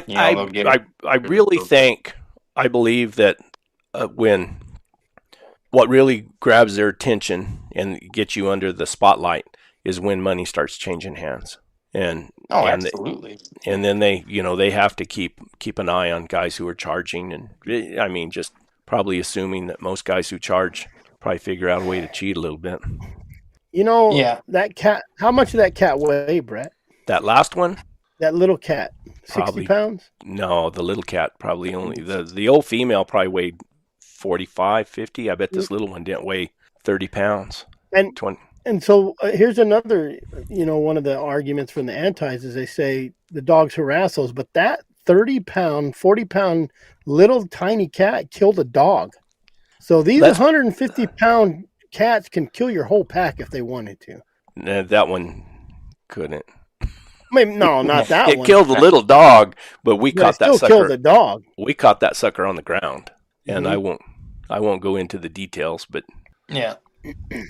I've also watched these dogs of mine kill a badger. If you can kill a badger, you can kill a lot of stuff. And it was enough to come in and they get the terrorist name right in front of the lady. They get that terrorist name. They come by it honest, and I've allowed them. I've allowed them to be terrorists because I got some pictures in here of foxes I've treated and stuff too. That I'm not got a paid hunter. If they can tree a fox, I know they can tree a lion. So absolutely. I just go with it. I say, good dogs, let's go. I don't shoot out a fox to them, but I want to be able to call them off the tree and let's go. Bears the same way. I've treated bears that I've never killed a bear myself. The wardens are always nice to the confidential informants. Oh, so we got undercover and CIs on this show, huh? Yeah. I talked to the undercover guy today. Did you? Which one? Yeah. My undercover guy. Yeah, Chris is undercover guy. All my kids call him undercover. He's got so if he's undercover, I'm trying to get from him. So the one on his Ford or Chevy? Yeah. That Ford there. He says he won't need it by April, so I was like, perfect. I'll get it from you in April then. I can use mine for the winter. Yep. What else? What else do we got, that's fellas? A lot of information for one show. Yeah, a lot of good stuff. Well, I played the devil's advocate there for a little while, picking at everybody. You did not. You were just grouchy. Brett was going after the people on the show. He's going after the people in the comments. Now he's going after flies. I love, when you want to learn stuff, listen to Brett's videos with the old guys. The old guys. Yeah, don't listen to me. Well, just with Richard Dickerson, he hunted 340 days a year. Yep, right? That's his job. Yep. Averaged 40 lions a year. That's a lot of lions. Yeah, it is. But 340 days a year? Like Steve Smith said, he said there's nobody in the world that's caught more lions with a flashlight than Richard Dickerson. Mm-hmm. But 340 days and he only caught 40. And he's one of the best to ever do it. What I always heard around here when I was first starting and everything, they say the really good guys, a good year they catch 12 lions. The really good guys, and the guys who are hunting full time. Isn't that what you caught, Jared? 11. There you go. You suck. Kick them off. You lacked one lion of being classified as one of the really good guys. Almost. You're going to have to work a little harder this year. Yeah. Change the code to get on the show. Yep. We'll change his name. Put really good guy here. -1. Almost -1. Almost really good guy. We'll just call him almost. Almost. Yeah. Like Sam Derringer, he had 2 years. He caught 49 lions in a row. 2 years in a row. Wow. Where do you go to find that many lions? Oh, he did it right there. Sam did it right there at Klondike. Is that just really good country? It was till Sam weaned it up. Yeah. But that's still tough country. That's sheep country. Yeah, but over there at Eddie Lackner's, that rancher over there, he's always, that ranch just makes lions. And then you figure in Eddie's deal, and Sam was there, Richard Holcomb was there, Kathy is over there. You get a bunch of people in there. Karen, I don't know where Karen hunted, but she lived right there with Richard, so you get a bunch of people in there, and then you get somebody as hardcore as Sam Derringer doing it for a living, things can change fast. Yep.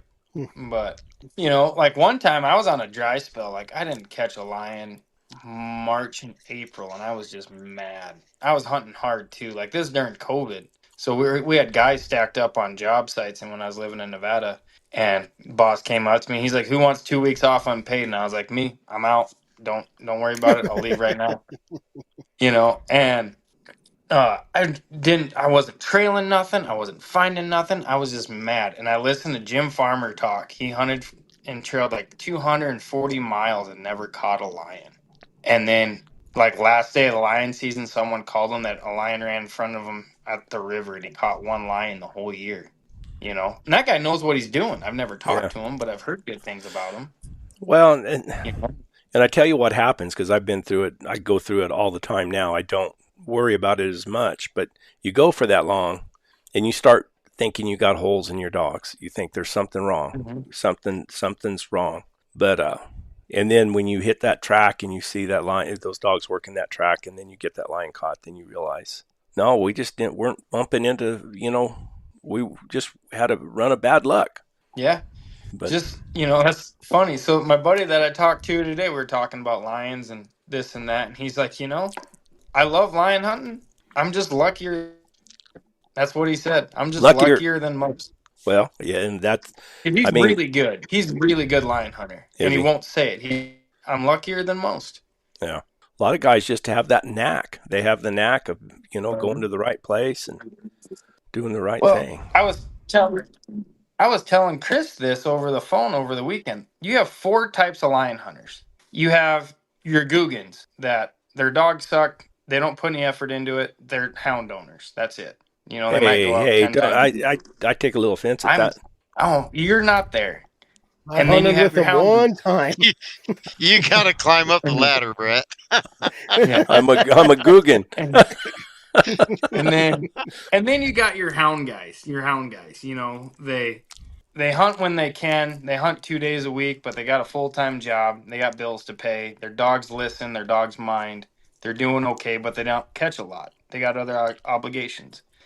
And then you have your crackheads that they'll lose everything they have to catch a lion, but they have to literally bust their butt to do it. And then you got your killers that they don't kill everything, but I call them killers. They just make it look easy. Yeah. And it's super frustrating. Well, you're leaving out. What am I leaving out? You're leaving out the pleasure guys. Yeah. And then that's how I classify myself, is I'm a pleasure houndsman. Okay. I go out and, like I said, if I tree a fox, it's no big deal. If they work on a bobcat track for an hour or so and we don't hardly get anywhere, but I get to watch them trail and bark and move the track, and I'm pretty happy with that. Now, when I was younger, I wasn't, and I heard stories about everybody. And social media is really bad about that now. You hear stories and you see pictures and you see these guys that are being real successful. And when you're young, it puts a lot of pressure on you. and you think, dang, what am I doing wrong? What am I doing wrong? I'm not having any luck, or I'm not doing any good. And I outgrew that. And now it's just, I know if I hit the right lion track, my dogs will trail it up. It doesn't bother me. And I'm not pressured to try to, show a picture of a lion. Like those 2 pictures, I think I've never showed them on social media. Of course, they're starving lions. You don't really want to pass that around. And I got some pictures of Tom's too that I've never shared too. I just don't. But if I start sharing them, then I don't catch one for a year. Then what do you do then? Yep. But you do want to show those. You do want to show those. Everybody say, well, what happened? You were showing those pictures. How come you haven't shown any? Then I got to say, well, I ain't got nothing. Yeah. I mean, that's real life. Those starving lions are real life. It's not just 200-pound Toms running around eating everything. A majority of them, those little tiny lions starving to death. Just like that lion that I found 3 weeks ago was killed by a lion, Yep. Look at that question that Rick Cooley asked. Bring them out. I think you can. Cody I bet you can. Cody takes his bobcat dogs and goes and catches lions. Now, he's caught so many bobcats in the past that he had to talk his dogs into running a lion. They were broke so well on bobcats that they just they wouldn't run a lion.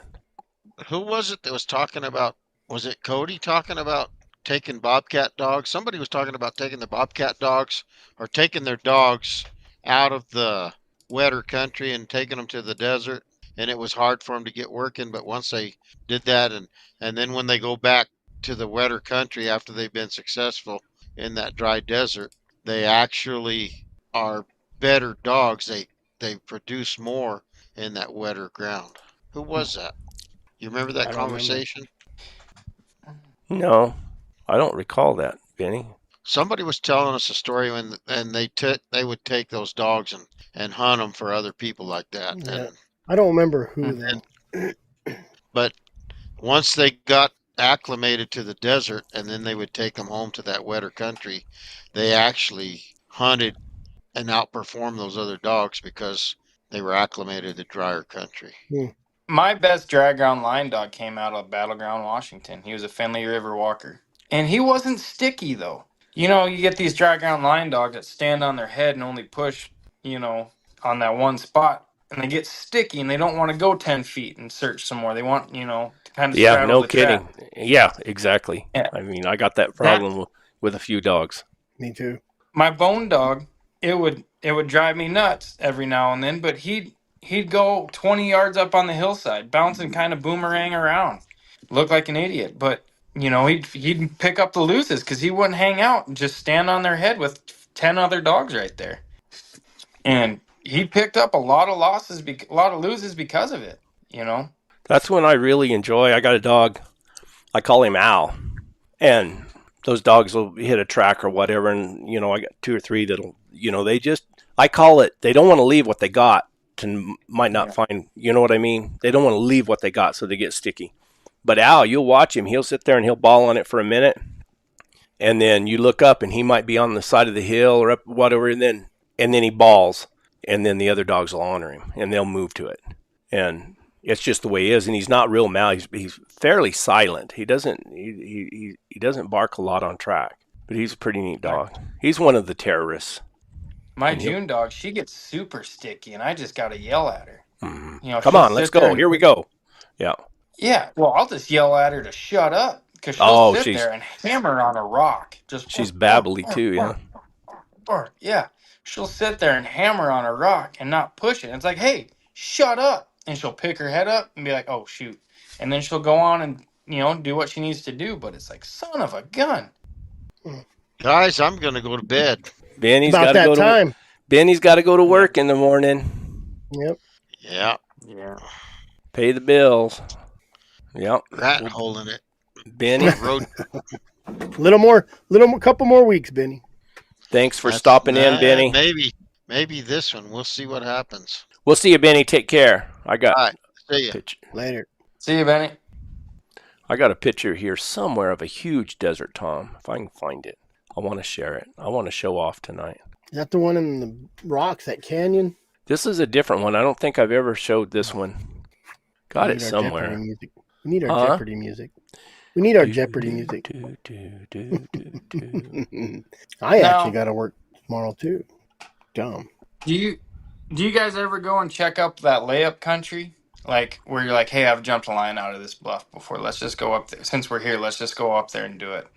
Oh, you always check the areas you've seen or seen a track or caught something. Yeah, I caught 2 toms within 100 yards of theirself of the tree 10 years apart, and I'd only been in that country, two times before. So I think I'm going to wait another 10 years to go back. That's what I do. Bears do it a lot. I've caught 4 different bears in the same exact tree. No kidding. Mm-hmm. All boars. Really? Yeah. We had a canyon like that in Nevada. Me and my buddies would hunt. We killed, 3 lions a year out of there every year, out of this 6-mile stretch of canyons. And we were sitting there around the campfire having a whiskey, and my one buddy looked at me. Have you ever caught a lion? He's like, have you ever caught a female out of here? And we all got to thinking, and we've never caught a female out of those canyons. Every one of them was a tom. Just traveling corridor for toms. Yeah. Every one of them went up there and probably laid a scratch on the same scratch. You know? And we'd let some of those lions go, but we'd usually knock 2 or 3 lions down a year out of those canyons. We might catch one tom 2-3 times out of there, but the same one. But yeah, we'd always knock 2-3 toms down out here. And it was just crazy because none of us have thought about that before until the one guy brought it up. He's like, you guys keep talking about all these toms, but he's like, what about the females you guys catch out of here? And we're like, we've never caught a female out of here. Never thought of that. Just traveling corridor. Just traveling through. And that's probably true because there wasn't a lot of game in there. But they'd hold up in there overnight.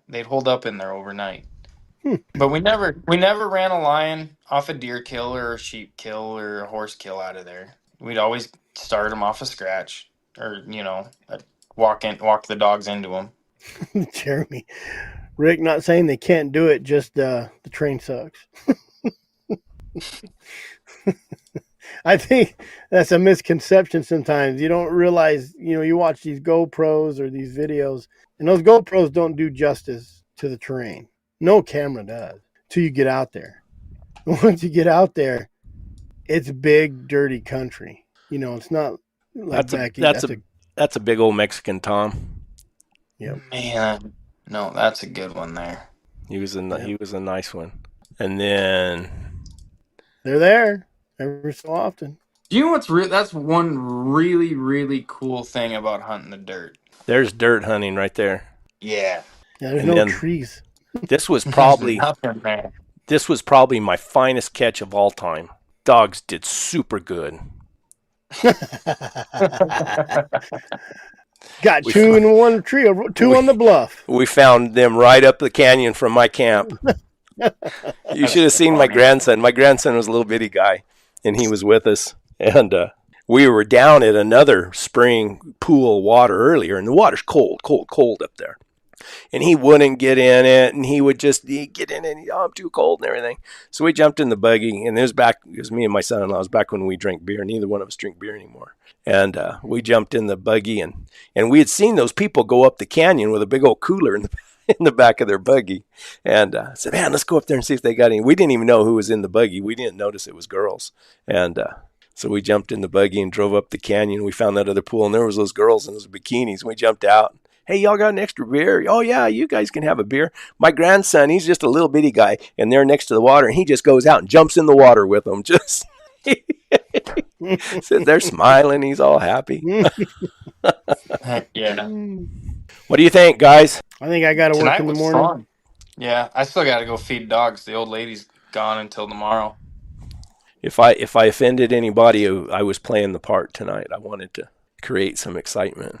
I know Jeremy, Louisiana Hunting, texted me and said, I knew you should have named it Grumpy Old Men. Next week. Not grumpy, just pulling out the good stuff from people, fussing about things a little bit. That's all right. Anyway, Jared, we're going to come down. I'm serious. I'll bring some mules down. Yeah. I'll leave my dogs here. We're going to go hunt with your dogs, and we're going to go document, and we'll put it up on the interview stories and tales, and we'll say for a real guided lion hunt, get a hold of Jared. Yeah. You bet. Little free advertisement for you. Heck yeah! I told him I had a Mustang for him. Come use this Mustang whenever you want. There you go. I sent you a picture of that one. He's in Nevada right now. My buddy got him off the reservation. Well, he's an Indian, so we got him on the reservation. But just get you a mule. Just go buy you a mule. I mean, geez, why? I need to, but I don't know nothing. Last time I got on a horse lion hunt, I tipped it down the mountain. I fell off when I was with Benny, and I've rode I've competed since I was a little bitty kid. And this was the first show it didn't get brought up till Brett just brought it up. I know, Benny never lets me forget it. I mean, never lets me forget it. Hey, at least he's off the Kool-Aid now. If the only way you never gonna get thrown or fall off or whatever happens is if you never ride. I mean, eventually it's gonna happen. Something happens. It just does. Shoot. But that mule, I'll bring you to ride. Day before yesterday when I was coming out, I took that little lurcher pup I have. He's out of a really, really good cold-blood greyhound and a cow dog. They call them lurchers. Okay. Real neat dogs. I mean, and I'll guarantee you, a dog like that, once you get him on a jumped lion and he knows what's at the end of it, they're real. That's why they put the cow dog in him, put a big brain in him. He'll run a hot track. I'll guarantee it. Right on. Now, if he catches it on the ground, I'll probably have a dead dog. Because they don't have any brains when it comes to that. They're real tough. Yep.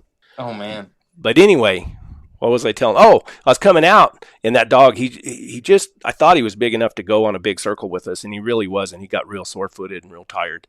And I threw him up on the pack mule, and he rode the pack mule half the way out.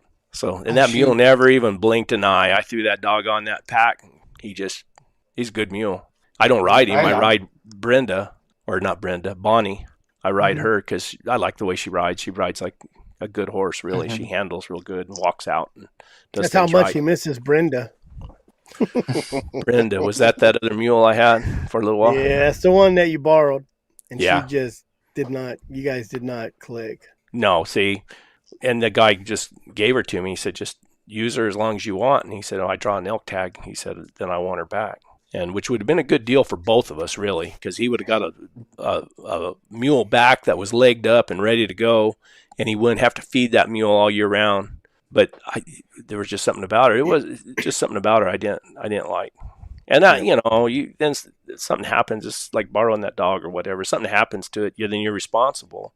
And then I would be paying $5,000 for a dead mule. At least these I already paid the I already paid the money for them. So if something happens, it's on me. Yep.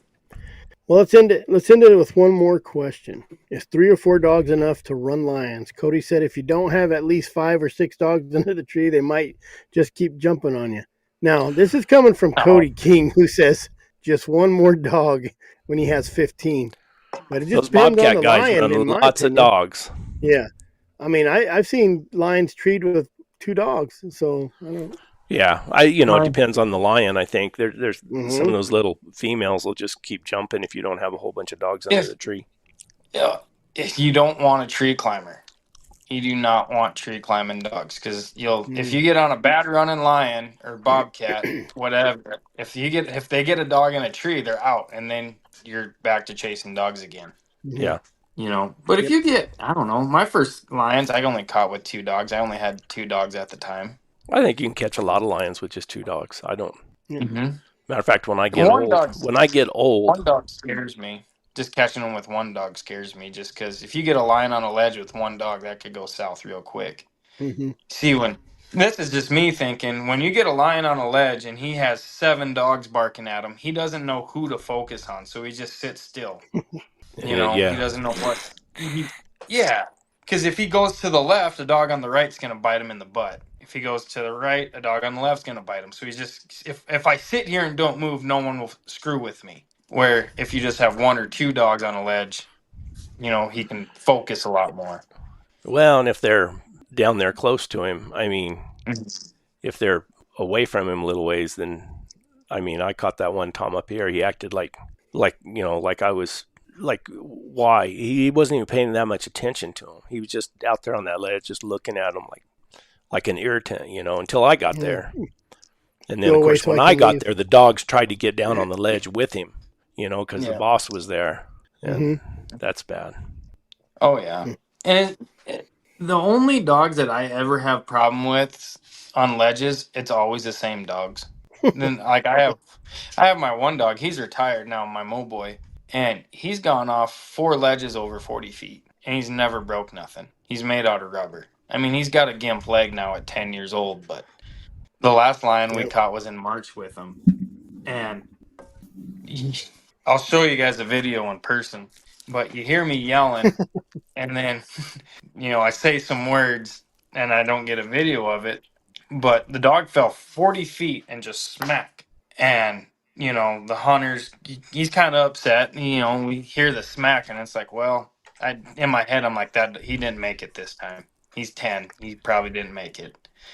And we get down, knock the lion down, and Mo's fine. He's walking around the bottom. He's drooling a little bit of blood, but he's fine. He's probably got a concussion. He's still wagging his tail. And he's like, can you believe this dog went down there on that ledge and fought this lion for me? And I was like, well, that's probably the 4th time he's done it for someone, so you're not special. It's just what he does. Just what he does. Yep. Well, I had a dog, that little quarter Airedale Terrier, HB, that I had. We caught a lion up here in the Bighorn Sheep Range. And I say we caught her, and that's breaking one of my own rules there. We didn't get a picture of her, and we didn't have a hide to show for it. But the dogs did catch her up in a bluff. Caught her on the bluff, right at the bottom of a bluff. And then when we started getting close, she shot up the bluff. She could go up, and the dogs couldn't go up. And so we went around, took the dogs around, except HB got way out in front of us, and I couldn't find her. And his back, all I had was the beep, beep collars. And I pulled it out, and I started getting beep, beep, beep, beep, beep, beep, and looked. And I mean, this is like a 75-foot bluff, and I mean, straight all the way. It's just a big rim all the way around that thing. And she was at the bottom of it. And I thought, oh, no, she's dead down there. Nope, she was all right. I couldn't even find any marks on her. I don't even know how that happened. They're tough. Well, just like Mike Root's story when that dog went off that 60-footer and it's just banging rocks all the way down. And he talks about it getting banged and launched out into the river, into the willows and aspens. And he yells at the client down below, go get the dog, go get the dog. And the guy comes back, I can't catch it. Exactly. It's good, Dan. It's still alive. Yep. Guys, it was fun. Jared, thanks for stopping in. Yeah. We'll go down there and we'll make an epic lion hunting video. But we expect you to catch something. We're not driving all the way over there for nothing. We want a big Tom.